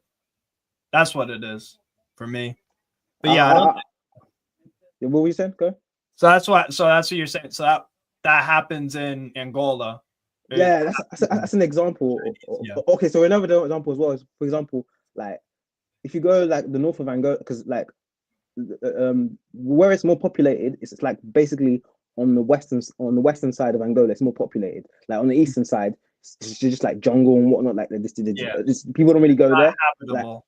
Yeah. It's the people that don't really go there. Like just like usually you can find like more like on what do you call it, on the like central or the like north central sides. You can find like basically like the those parks. What do they call it? They call it I think reservoirs, where you just find like lions and whatnot, like in the jungle, like and you can like drive and see.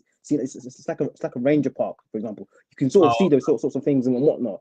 But it's like where most people populate, it's basically on the western side and mainly in Luanda, which is the capital. Which is mainly the capital, where most people are.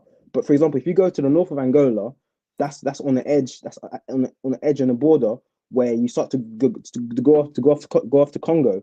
A lot of people there, sometimes they don't even speak Portuguese, or even, for example, the Portuguese that they speak, it's like very broken Portuguese, like you can tell.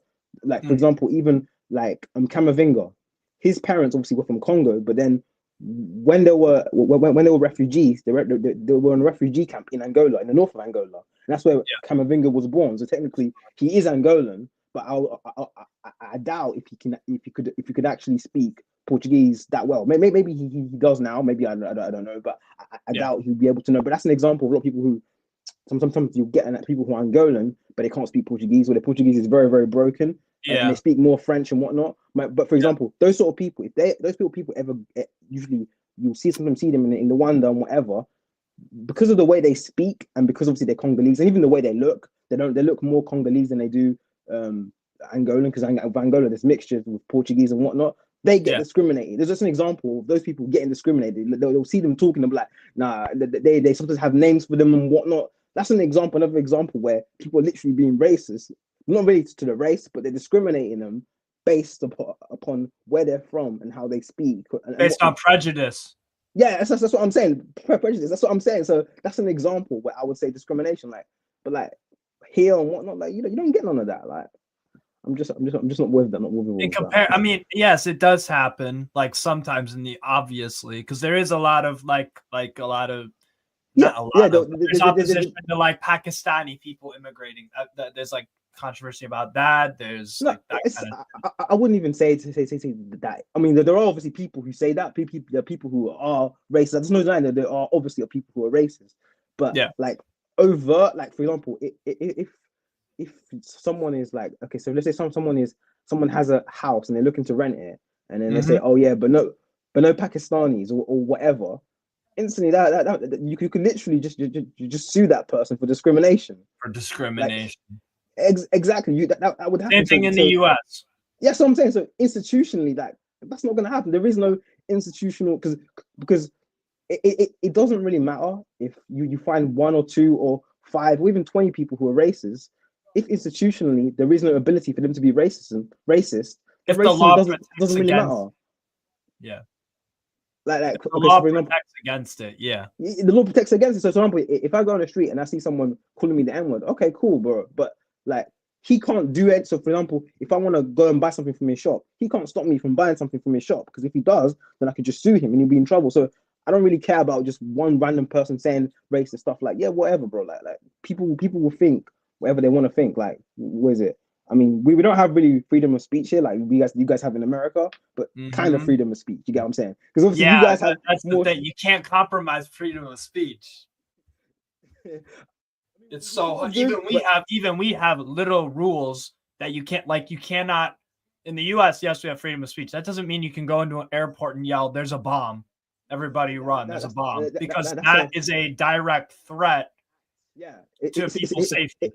It's an act of violence. Yeah, obviously, act of violence doesn't cover freedom of speech. Yeah, I get that, but like for example, here you can get arrested for tweeting some certain stuff. You can get exactly like that. The cops called on you. Yeah. Yeah, exactly. That's sort of nonsense. Like, but in America, that sort of thing. In Scotland, it's a lot worse. In Scotland, they bro, I've seen some craziness in Scotland. Or if you don't call someone their pronouns, they could have you arrest, bro. Yeah. Your job is gone. This is oh my god, that's horrific. That's also why I push back on that sort of shit, because like being known as a racist is like very bad here and in the Western world, and a lot of times people, like for example, like when Rory talks bollocks, said that shit about Trippier. That's an example where people just say blatant nonsense, where classifying someone as a racist is very, very, especially in our society now, where if someone is known as that, they literally become a pariah, and the only way they can literally survive is if they're like Kanye West, where they're a billionaire and have millions, and they don't need a system where they can survive without a system. They can do whatever they want. Yeah, but if you're like a regular person, if you're known as a racist, damn, you're finished. Your wife will leave you, your kids will leave you, you lose your job, you'll be able to pay off your mortgage. Like, nah, I'm not with that. Jobs won't hire you. Jobs won't hire you. So sometimes a bank might even debank you or whatnot. They're like, no, we don't want to be associated with racists and whatnot. Yeah. But yeah, in comparison to the UK, yeah, I agree. Cubed, I agree. The world overall, it's not a world problem. It's a human being problem across the world. But some places are far worse than others. Yeah, that's where I disagreed with Matt when Matt said UK does have a racism problem. I was like, no, it doesn't. In some instances here and there, of course you will.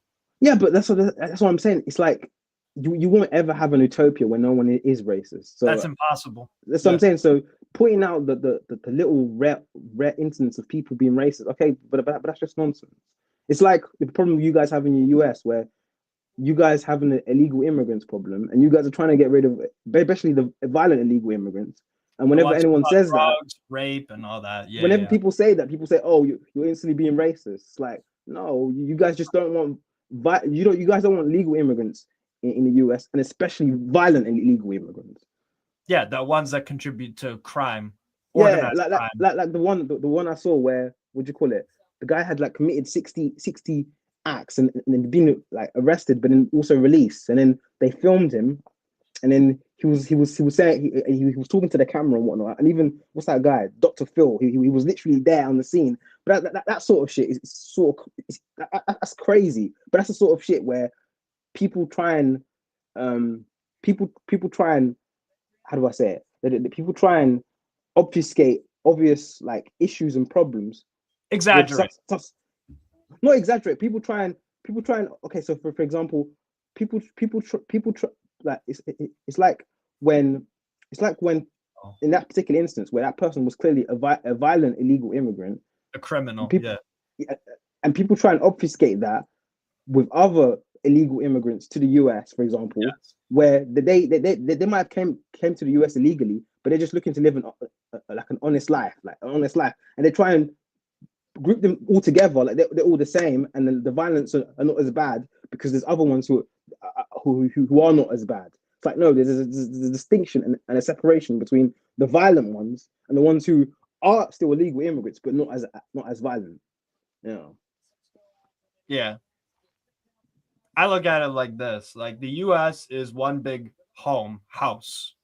You could look at it like my house. Am I gonna let someone who I don't know, who has a history of violence and drug dealing and other madnesses, you could insert whatever you want in there, am I gonna let them into my house? Bro, that's what I'm saying. But Never. No, nobody with a sane brain, or you're super naive and you're too generous and kind for your own good, kind of thing.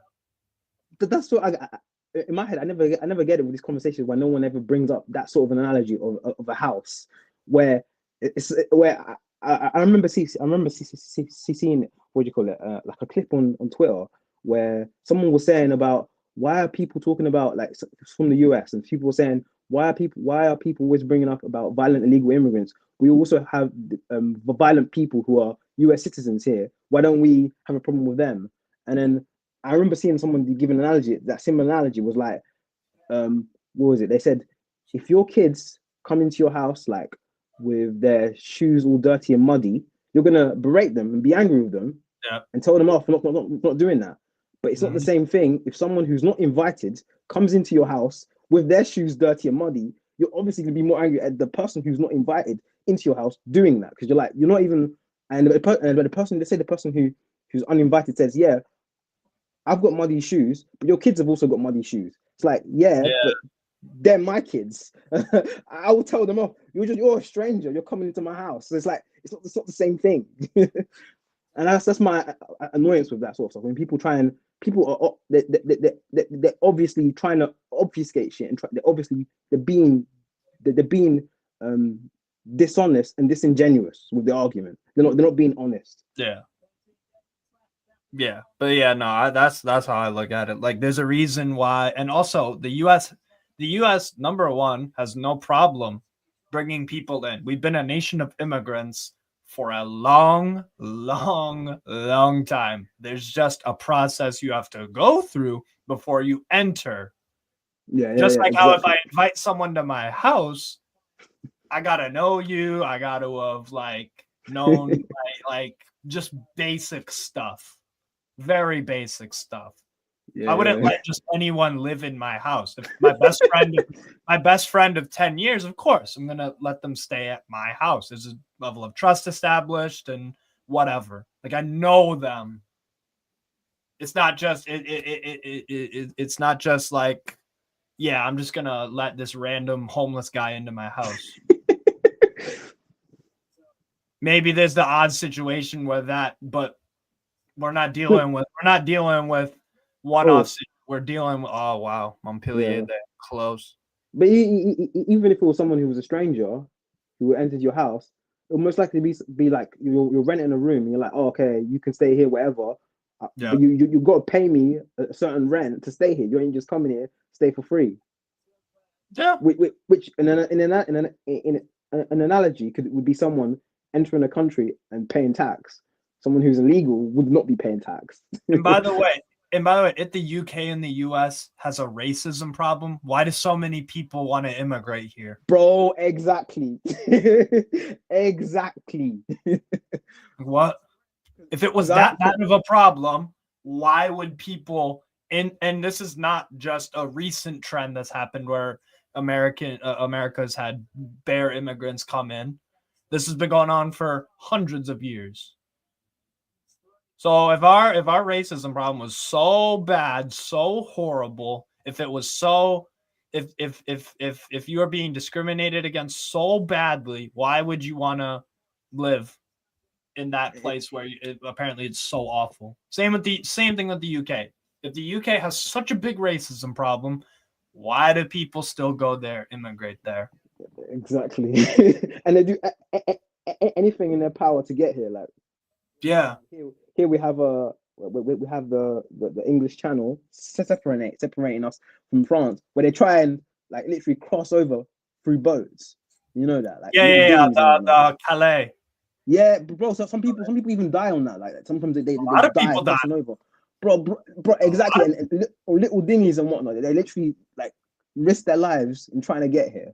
Like, come on. Same thing with the Mexico, Texas, the Gulf of Mexico. People. Oh yeah. When people trying to get there from try and get to Florida and whatnot. Yeah, and to Florida as well. Yeah, from the Dominican and Cuba, and exactly it's because they don't rate where they live, but they do. They want to come to ours. So if it was that bad, then it wouldn't be. It doesn't make sense. Just like how you could use another house analogy. Or you could use it more of like a business. If people really didn't like McDonald's, nobody would go there. Yeah, exactly. McDonald's food is so bad and so unpopular, then why are they still a business? Yeah, I think they're the most richest like fast food franchise, I think. Yeah, and that's for a reason. Yeah, no, bro.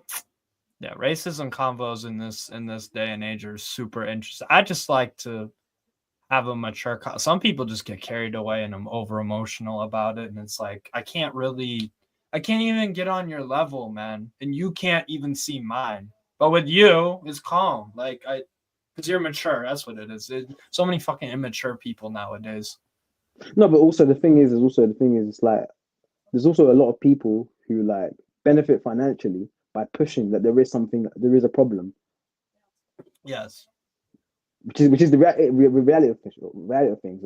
Like you see how much money the people who benefited from the whole Black Lives Matter shit. Like the amount of houses, mansions, the amount of mansions and houses they had that they put in their name. Like, wait, what?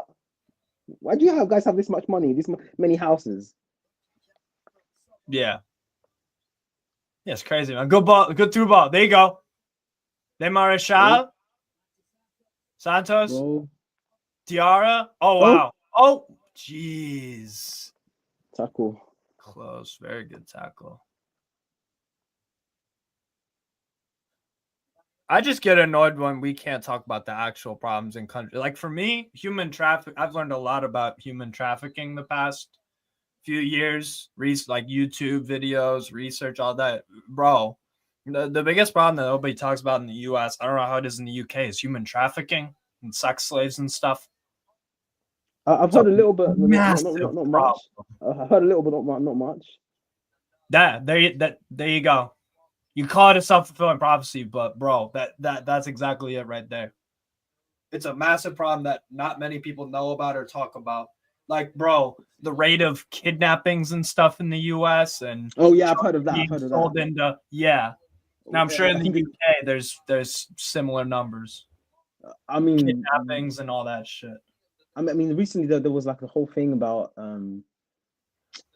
R-word gangs, but I don't know how true that was. But there was a whole thing where people wanted to investigate it and whatnot. But like in Parliament, they were like, nah. But they were like, but I don't know how. I haven't like delved into it.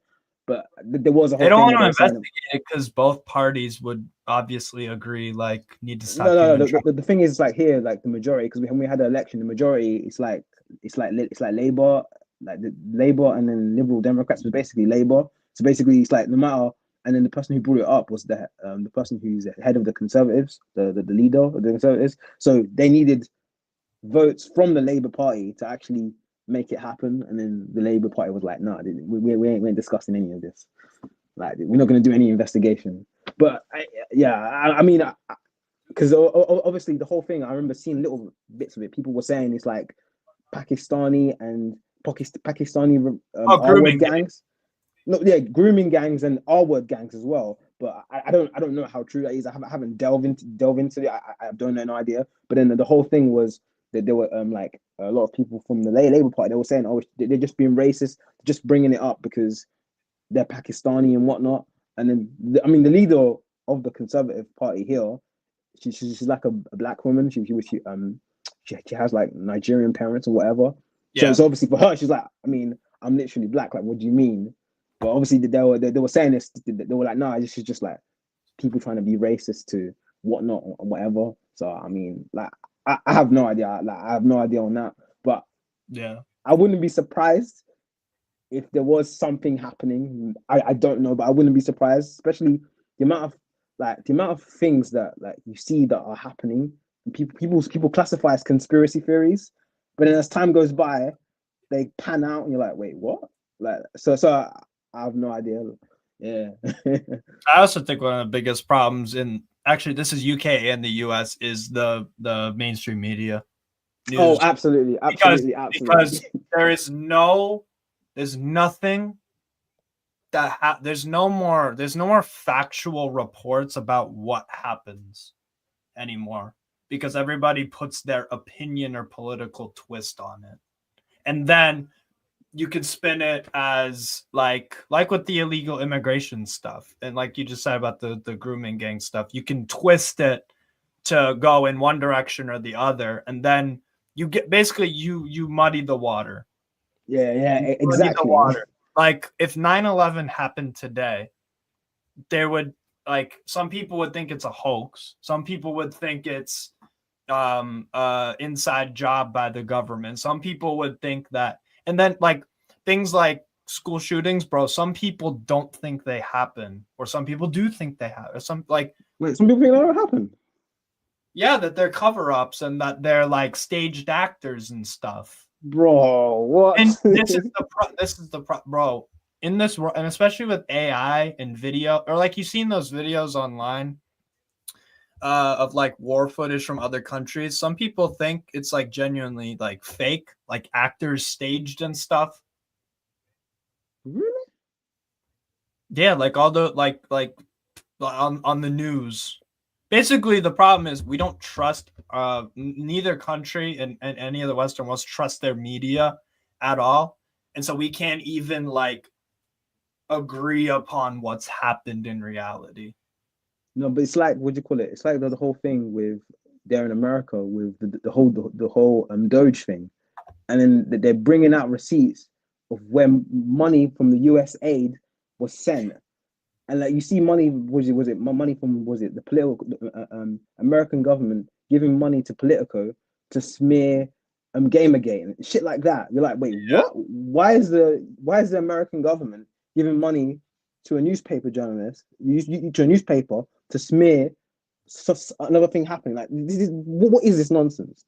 And that's literally state propaganda. It's literally state media like giving out propaganda. The whole thing that people criticize, was it communist governments for, literally was happening with the whole US aid thing. Like, what was it? 75K spent on a whole was it DEI plane in Ireland or some shit? Was it 20? I think it was like 50 million or 20 million that the US aid sent for condoms for Hamas. Like that sort of nonsense. So you're like, wait, what? You're like, there's definitely someone who's making money from that. Someone is definitely profiting from that. Like money. But the problem is the facts of the situation. This is the other thing. The facts of situations, they withhold information. Like the FBI, like in the 60s and 50s, they were doing mind control stuff on people. Yeah. And then it comes out decades later when nobody can do anything about it, when it's like old news. And also the thing is, like, when people probably would have been talking about it then, they would have been dismissed. Yes. Bro, Yeah. like No, but that, like I was saying earlier about people who like don't believe that this happened or it's staged or it's real or it's this or it's that. Basically, we're not on the same page. We're not on the media, the mainstream media doesn't actually unveil the whole situation on anything for a reason. And there's nothing out there. There's nothing out there. There's no like news channel you can go to where it just reports what happens. yeah. It's like, I mean, for you guys in America, where it's like CNN, they kind of like they say they're central, but they're not. You got MSNBC, obviously they obviously position themselves as a left wing media source. You go to Fox, but Fox is basically they come out as right wing. So it's like all of them have their own. But that's why like, usually me from my news, I usually like listen to YouTubers who are like reporting the news and whatnot, like talk about things. And a lot of them, like the ones I basically listen to, they always have the advertisement, like paid sponsorship of this app called Ground News, where Ground News it will aggregate all the news from all the sources, and it will tell you what what left wing newspapers are reporting in a certain country, and what the right wing reporters are reporting in a certain country on a specific topic, and you can see that the literal bias that they're showing. And then literally even like central also shows central newspapers and whatnot. Like it's a great tool. Like the app Ground News. It's a great tool. But basically that's what I listen to. I used to just listen to people there reporting like little things. Yeah. Crazy fucking world. I honestly, bro, I stopped trying to fucking figure out all this stuff a while ago. Yeah. I just use common sense. That's what I do with any of these stuff. Literally anything. Oh, nice. Ramsey. Spurs are dusty, man. Bro. So dusty. That goal that Kinski conceded was awful from Ramsey, bro. I didn't even see it. Was it? Dude, he literally Ramsey shot it and Kinski went down to save it and his hands just bopped over. Bro, the ball just bopped out of his hands. Bro, that's Kinski, bro. I remember what do you call it? I remember actually Rinkek actually asking me about Kinski when they signed him. And I was like, that's the problem with Kinski. He's like, when it comes to playing out for the ball from the back, he's very good. Brilliant. Yeah. But like when it comes to making these low saves, bro, that guy is dusty. Yeah. Let me actually go see what I said to him. Yeah. I only watched Kinski play a few games for Slavia Praha. They played against Lille. I remember that in the Champions League playoff round. I watched that. He was good there. And then I watched him play a Europa League game or two. So I've only probably seen him 4 or 5 times before Spurs. He had a really good game the first game versus Liverpool. Yeah. Oh, he made some good saves in that game, man. In the first leg. But then ever since then, he's just been shaky, bro. Like bro, everybody in the world is sleeping on Chevalier. Yeah. PSG are gonna pick that guy up. I swear on my life. PSG are gonna pick that guy up and sell Donnarumma to, I don't know. Who would Donnarumma go to? I'm trying to think who can be suckered into getting him. You know what I can see someone being suckered by? Bayern Munich. No, Bayern Munich. Like Bayern Munich. When he's declining, Donnarumma, because his name is bigger than the actually how good he is. It's like the name of someone is bigger than how good they actually are. Like, for example, if you're gonna mistakes, if he just didn't make so many fucking mistakes. Like the goal, did you see? I don't know if you've seen the Monaco PSG highlights from Friday, bro. This guy conceded conceded a goal at near post because he was diving. He basically cheated and thought the ball was going to be crossed in, but then Zakaria just shot it like near post because Donnarumma was already diving left. I'm like, oh my god. Oh my god. You're not fooling anybody, bro. But like, I'm telling you, Chevalier is gonna go to PSG, and then everybody's, Chelsea and Spurs and everybody gonna be like, why didn't we get him, man? Chevalier don't make catastrophic mistakes like that.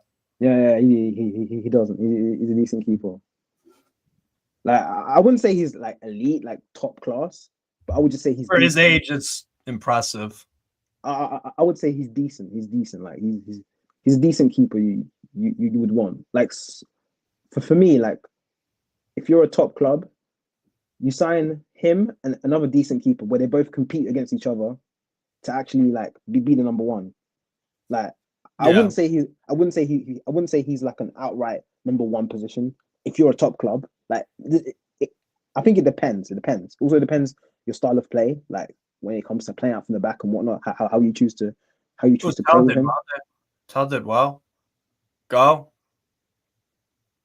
So For yeah, sure. like yeah, because I've been talking a lot of nonsense about Tell, like saying that he ain't good and whatnot. So like, Frank, if he is that does Gray? if he does First of well, all, there's a lot of egg on my face. If he does well, oh nice, Jed Spence. all right from Spence. Spence has surprised me, Yeah, He's actually done well for them, to be honest, because he barely played like majority of this season for Spurs, but he's been decent for them. He's better than Udogi. Because Udogi's an out and out wing back, not a yeah, left. he's a wing back. Not the a guy left. the guy doesn't like defending. Distinction. Yeah, exactly. And when he does defend, it's sloppy and it's lack of discipline and erratic.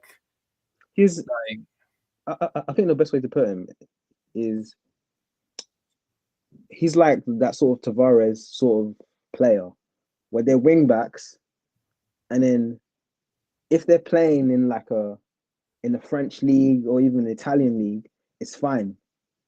But if they come in the Premier League and they play as a left back in a back four, nah, they look terrible. yeah, you want to play him as wing backs in the Prem, probably. Rashford on the bench. You have to have that cut. You have to have that three in at the back to cover. Because then once a winger beats Udogi, all he has to do is get past who? Fucking Ben Davies, because Romero's always injured. Hey, a lot. I sent you a screenshot of what I said to Rinketic about what do you call it, Kinski. Yeah, saves down low. Yeah, you're right. Ironically, he's better when it's like those. He makes unbelievable saves, like when it's like high shots and it's like and stuff. But then the low stuff, it's like a struggle. It's so weird. I don't know if it's weird. I think it's because how tall he is. Like, for example, like Kobo as well. When it comes to making those low saves, he's not the best at making low saves. Like against Barcelona, where literally the guy did not even dive. Like he just stood there. That's a similar situation where he's not that good when it comes to making those low sort of saves. I think it's because his height, but even his like 1v1 when he's 1v1 making saves, the whole thing he does, Kobo, it annoys me. Like the whole shit he does where he stands there like he's not gonna dive and then he suddenly dives. I'm not sure if you know what I'm talking about. It's like when it's almost 1v1, like he's not in like a ready position. No, for me, whenever I see it, I think he's trying to like fool the attacker. Like he stands up like straight, like he's not gonna dive or anything. Like because usually whenever people go 1v1, keepers usually think about making themselves as big as possible that they're gonna save. He just stands there like he's not. He looks like he's not gonna make a save, and then suddenly that's when he makes a dart for it, and it looks great.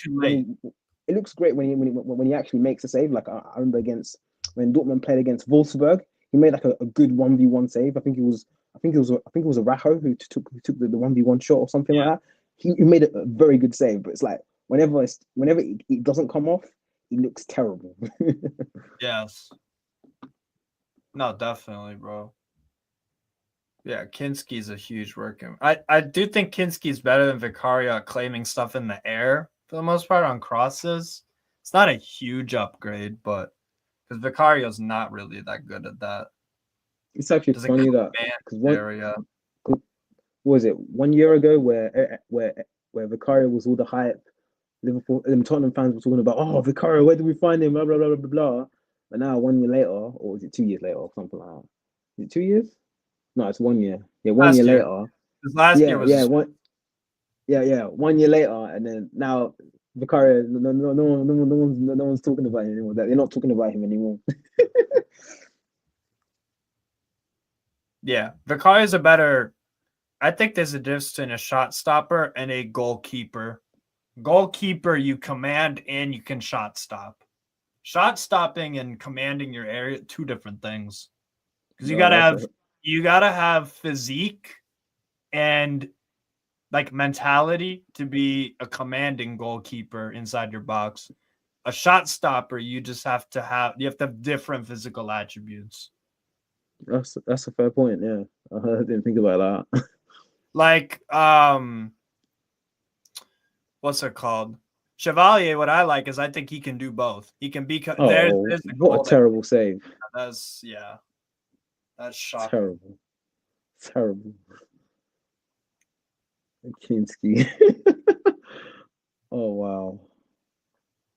Flappy Hansky. I've seen Fabianski do that so many times for Arsenal at the trying time. to parry it. I think he could have caught that and then bro. That's what I think Chevalier does really well. He commands because he's got that physical. He's got those physical attributes and the goal, like the saves, the shot stopping part of it. He's also got that. And then the ball playing, the other aspect of goalkeeping is the ball playing stuff. Again, you need to have technical attributes like in a physical and mental sense. But yeah, for me with goalkeepers, bro, when I look at them, it's like, okay, number one, I'm sorry, bro, but you basically gotta make no mistakes. And number two, if you don't win me points, which is fine because only the elite goalkeepers win you points, like making miraculous saves out of nothing. Do not lose me points. Yeah. Do not lose me, bro, or lose me a result. Like Kinski is probably going to cost, like Villa might not score again. So that's on Kinski for, in that instance, if you save that, then it's 0-0. Yeah. Whereas Alisson, maybe he slipped up here and there and cost Liverpool a game here and there, but the points he's won for them, miracle saves and all that, it's Sanchez is bro. He makes far too many mistakes that cost Chelsea results and points versus winning them points. I think Alisson, you could put him like he's probably cost Liverpool. He could cost Liverpool in the season like 12 points. But he could also save them like 30 points, like win them 30 points. So it's like it's an 18-point bonus. Like we'll take it. It's worth it. And there's barely any times that Alisson is screwed up for Liverpool most of the time when it's when he gets caught on the ball too long. Yeah. But that's I can't remember an Alisson howler save that he should have made or poor shot stopping. Oh yeah. I can't really remember a time. There probably is one or two, but like with what's it called? With Sanchez, bro, you can name countless errors and bullshit that he does that loses them points and results versus winning. Because sometimes Sanchez will have the occasional really good game, and like it's a big reason why Chelsea get 3 points. Sometimes. But that probably happens 3 times out of 10 at best. And the other 7, basically it's with goalkeepers, positive, you win your team points. Negative, you lose your team points. Or neutral, you're not at fault. You did your job. You did your job. Because going above and beyond is winning your team points as a goalkeeper. I'm making crazy saves, like saves that people don't expect it. Don't lose me points. At least do a neutral job, and the very, very good ones win you points. That's what it is. With Sanchez, yeah, exactly. With fucking Sanchez, like, bro, like Newcastle, we need a new goalkeeper simply because of, like, we need to have a goalkeeper that wins us some points. Yeah. Because Nick Pope who would you sign on an occasion here and there, and Dubravka's obviously, you're not going to be winning an EPL or anything significant. Would you say Pope's fallen off from when you guys qualified for the Champions League? Would you say since then he's fallen off? Yeah, because he's very shaky on the ball, and it brings a level of uncertainty. Do you think in the defense? Do you think he's being exposed more because that clubs now they like push Newcastle more, like lower clubs push Newcastle more to like come out and play football, like. Yeah, to be able to on the counter. Absolutely. Yeah, because obviously you guys are more counter-attacking side. So if you guys are counter-attacking side, you guys could take advantage of that. But like, if you guys are playing out from the back, it means Pope has to play out from the back. Do you think that's the reason why he's being exposed more, or he's just like losing his ability? It's more of the ball playing side of things. It's more of the ball playing because it's like he'll just take too long to release the ball. And then it invites the opposition press. Because then he'll misplace it or go out for a throw it. Again, another thing with Chevalier. Like, he's going to make the right decision on the ball at all times, pretty much. And so would you take Chevalier? More confidence because of it. Yeah. Again, I like Chevalier. Newcastle should be looking at Chevalier for sure. For sure. Because, again, he don't lose Lille points. Because he doesn't make many mistakes. He really doesn't. But yeah, that's how I view goalkeepers, because goalkeepers can be hard to scout. It's y'all obviously with Martinez. Like Martinez is a better goalkeeper than Raya. No, but even like Martinez, what was it? Like for so many years, he just didn't look ready. He looked average. Like I remember, I think it was 2013, 2012, or 2014. Oh, the Reading crazy game. No, not even that game. I remember there was one game. There was a few times or a game where I think he even played a Premier League game because we had a lot of injuries. And even Manone, I remember Manone, he was like third choice or whatever. But there was a time where we had 2 injuries and he played, and I think it was actually against Man City. And he looked so shaky, and in the whole game I was just so worried, like this guy's gonna make a mistake. But then as years go by, he literally becomes like good enough to play for first tier sides, like played for Sunderland, and after now he's playing like in France, where I'm like, it's crazy seeing Manone actually playing like first tier football at a decent level. Because I remember years ago when I was watching, I'm like, this guy is not good enough. This guy will like thinking that he won't ever be at that level. And even like Damian Martinez, where he would just be going out alone, championship loan. Whenever he played for us, he didn't look that great. I mean, even you give example of the Reading game, but it's like you look at him, it's like he's Championship or League One. Like you never think he would be anything special. And then I remember when Leno got injured, and then he came in, and you're like, oh, hopefully he's actually better. And then he just looked absolutely amazing. And then we went on a run, and then he helped us literally win the FA Cup and even the Community Shield. And I'm like, this guy's better than Argentina. Leno. There you go, prime example with Argentina. I can name plenty of times that he's won Argentina games. Plenty. Right. Even shootouts as well, which is what an elite goalkeeper can, because shootouts, as a goalkeeper, you're not favored to make the save. Yeah. Depending on who's shooting, because obviously if I tried to score a penalty versus Emi Martinez, out of 10 times, I might make 1. Might.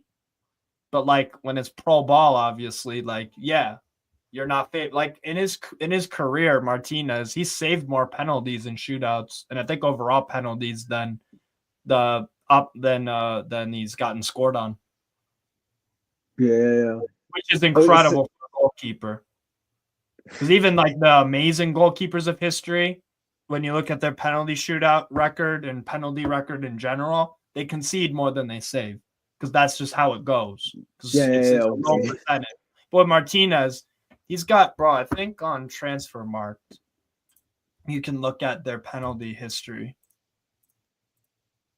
Let me pull this up. Emiliano Martinez. And plus, if you also look at Martinez, like I said, with Emi Martinez? When you look at Martinez as well, physically, he has the build to be a commanding goalkeeper. He does it.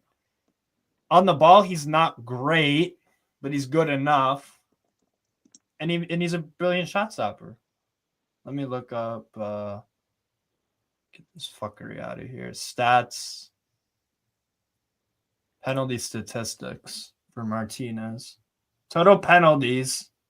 This is in like a penalty in like a game. He's saved 7.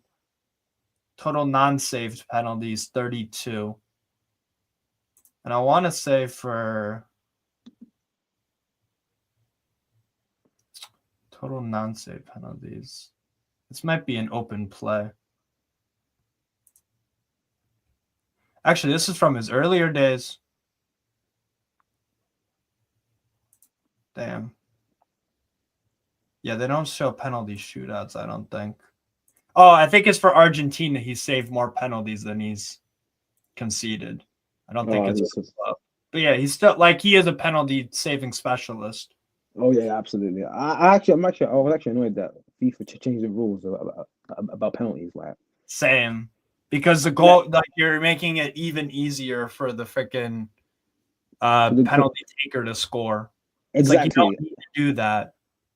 And also the thing is also like even like that. I remember that penalty shootout in the France against Argentina. That was literally probably one of the best penalty shootouts, like in entertainment value. No, not just like from scoring, but just the antics that he was doing, like in a tense moment, World Cup final, and him doing that, and on a stage where billions of people are watching, and him doing that. For me, I just saw that as a benefit for the actual sport of football. That's the mentality side of it. That's the mentality side of it. Yeah, the guy's just his mentality is crazy. Like for example, that's why overall I think he is a world-class goalkeeper, Martinez. Yeah? Yeah, I would say so. I would definitely say so. Especially if you look at the goalkeepers in the Premier League, he is one of the standouts for sure. For sure. The problem for me is like I struggle to, especially with Argentina. Like, he's even better with Argentina, man. Oh, he is? I would say so. I don't know, because especially with international football, it's like it's hard to judge. But I don't know. He's one of the rare players that is very good for club and country at the same time. Also, I can't remember. Not many players are great for club and country. Because I can't remember a shootout of what do you call it? Aston Villa being in the shootout, like a penalty shootout. I can't remember. They were last year against Lille in the Conference League. Oh, were they? I can't even remember. Yeah, I believe so. Let me double check that. Yeah, hold on.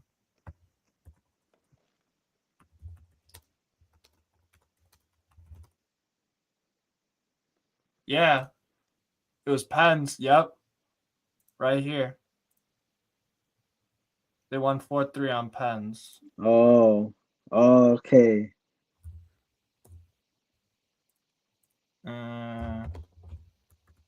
Yeah.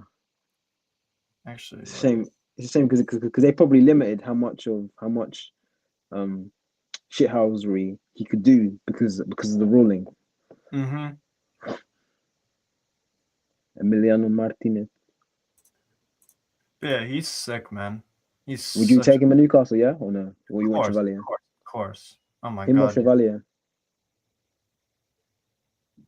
Probably Chevalier, because Martinez is like 32. Probably Chevalier. Number one, it would be cheaper, which matters for Newcastle because of PSR bullshit. And number two, because of age, I could get maybe 4 great years out of Martinez, but it would cost me how much fucking like that'd be an absurd, especially Villa, a direct competitor, costs a shitload of money. Yeah, and Chevalier is like 23. I don't think Chevalier will ever be as good as Martinez, but I still think he'll be at a very high level. Oh, you don't think he'll be that good? Oh, I thought you did because no, I don't think he'll be I don't think he'll be at like. I don't think he'll ever be. I don't think what's it called? I don't think Chevalier will ever be the number 1 or number 2 best goalkeeper in the world. Could he be 3, 4, 5? Yeah, like France's national team goalkeeper for next. Yes, I could see that. Oh yeah. So I mean, I just can't really think below of it. truly world class kind of thing. I can't really think of France having a good keeper anyway. Like coming up. What do you like? Do you like what's the name at Atalanta? Oh my god, what's his freaking name? Italian dude at Atalanta. Oh, it's gonna bother me. What's his freaking name, bro? This guy right here. Not Patricio, Jesus Christ. Fucking Patricio. Carnesecchi. I think he's very good. Yeah, I think His he's stopping is insane. They played against Kairi a few weeks ago, bro, and the guy was just making the guy that was a prime example of when your goalkeeper wins you 3 points. Prime example. Yeah, it was this. Is it really that far back? Yeah. He made so many fucking saves. Yeah, Coyote had 8 shots on target. He saved all of them, and some of them were just. It was mind blowing. I need to watch him then more of him then. Done that a few I'm not times. really. I don't know, but I don't think I'm that good of a judge of a keeper. Like I feel like I feel like I need to. Hard. It's very difficult. Yeah, it's just easier for me to judge outfield players. It's like way easier. When it comes to keepers, I don't know. I feel like I'm annoyed because on certain games, if you watch a keeper, he won't have anything to do. So you're like, okay. And Can't really another judge. game is like another game is like if you say the keeper's like plays for a lower league side or a mid-table side, and then they're playing against a top tier side, you're like, is it really their fault for specific things? Like how do you judge it? Oh, what a block on Son. Like how like how do you judge it? Like how do you judge it and whatnot? Well, you can't judge him for that game. No, but that's what I'm saying. It's just like when you're scouting, let's say like a lower team striker, Delap at Ipswich, when they play Liverpool at Anfield, like Ipswich ain't gonna be on the front foot much. No, but even let's just say even like for example, even players like that, you can still see elements of what the player is doing. That's like okay, this keeper's good. Yeah. Even just like the energy that the player has, like run. Runs the player's making. Specific, like even sometimes a player will miss a sitter, but you're like, what the player did was good. You're like, if he gets into a team where he's got better coaches or you work on that, he'll become better. So you're like, all right, you forgive that specific sitter. But I don't know. Maybe it's because I haven't like really looked at it when it comes to keepers. Oh damn! I'm missing the game. Mattia Frigan, he scored. Oh. Which game? The Westerlo game. Oh yeah, I forgot they're playing. And my guy Mattia Frigan scored again. That guy. I love that guy. Love that guy. And also with goalkeepers, when I like scout them or just like judge them or whatever the fuck, like shot stopping is numero uno because that's like your main job. So yeah. Even if other things about your game are a bit incomplete or not, like as long as they're not horrible, again, as long as you don't lose me points, we're good. As long as you don't lose me points more than you win me, then that's calm. But like shot stopping stuff, like that is your job as a goalkeeper. Because that's what you think of a goalkeeper to do. Saves. Yeah. It's like And then the second thing is like, claim crosses into the box, command your area, communicate with your defense, organize them with the wall and all that kind of shit. But like shot stopping wise, just give me that. Then I have something to work with because that's the most important thing. Like it's like you ever heard of a keeper? Was it Kevin Meyer? You ever heard of him? Yeah, him. Have you ever watched him? Like there's so much hype about him. When it comes to ball playing, the guy's amazing. but the amount of times he gets caught out of being out of his goal, like because he's ball playing, he sometimes comes so high up, he'll lose the ball. Even when he's ball playing, he'll pass the ball straight to the opposition. He has like elements of Onanarisms where he's a ball playing keeper and he'll take risks, and some of the passes he makes are absolutely amazing.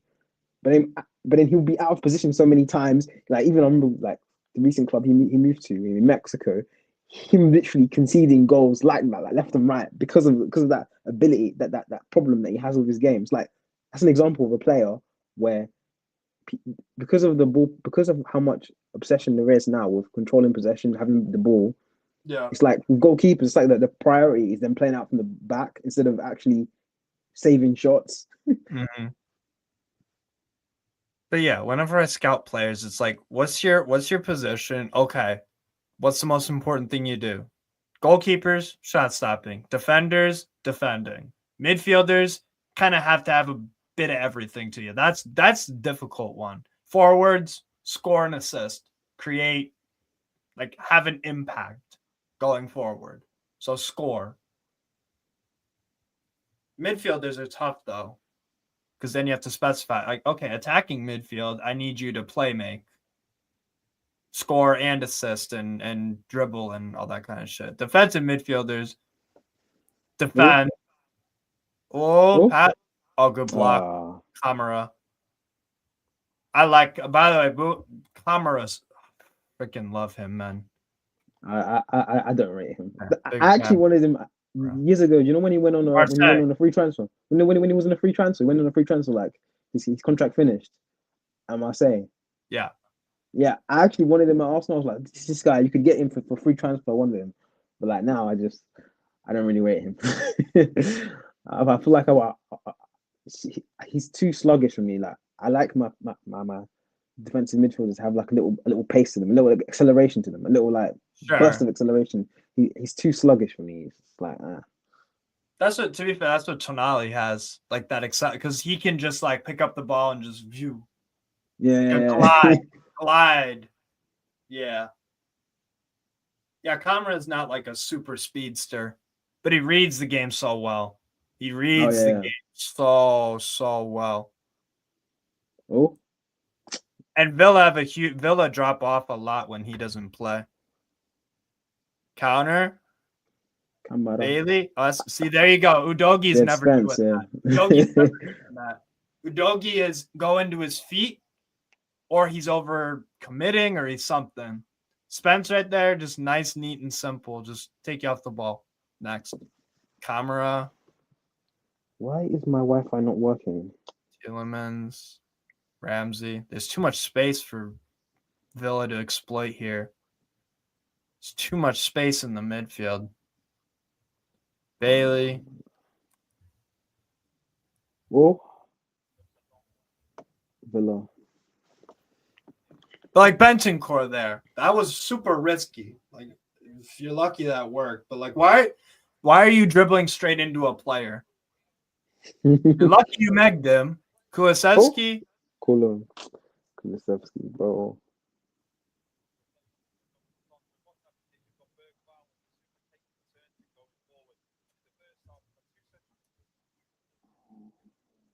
Digne, man, why are you letting him? Bergvall. Martinez, Camara. Oh, come on. Okay, foul. Bentancur.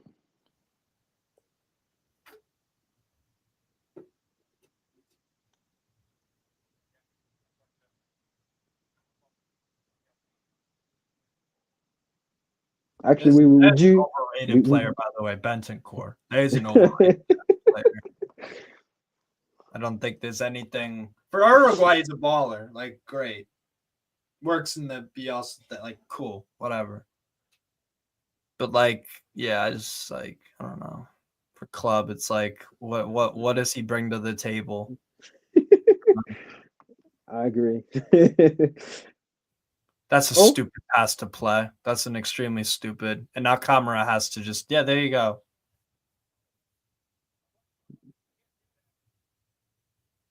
Danso.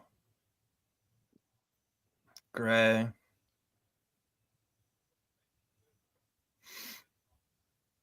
Bergvall. Yeah, Bergvall. Why did I say Kudo? Bergvall.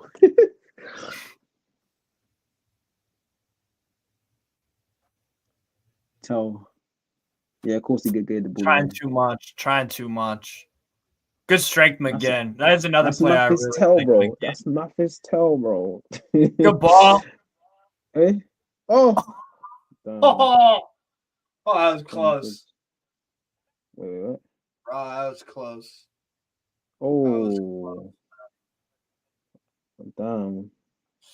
Close. Yeah, we're gonna Yeah, wrap 'cause- up 'cause- here, people, on the stream. Big up everybody for joining. Make sure you hit the like button and subscribe. But yeah, Strasbourg actually done the business today. And yeah, Montpellier still don't have a clean sheet in league play, which is they're the only team in the top 10 leagues in UEFA to not have a clean sheet. That's fucking crazy. But yeah, take care, everybody. See y'all later.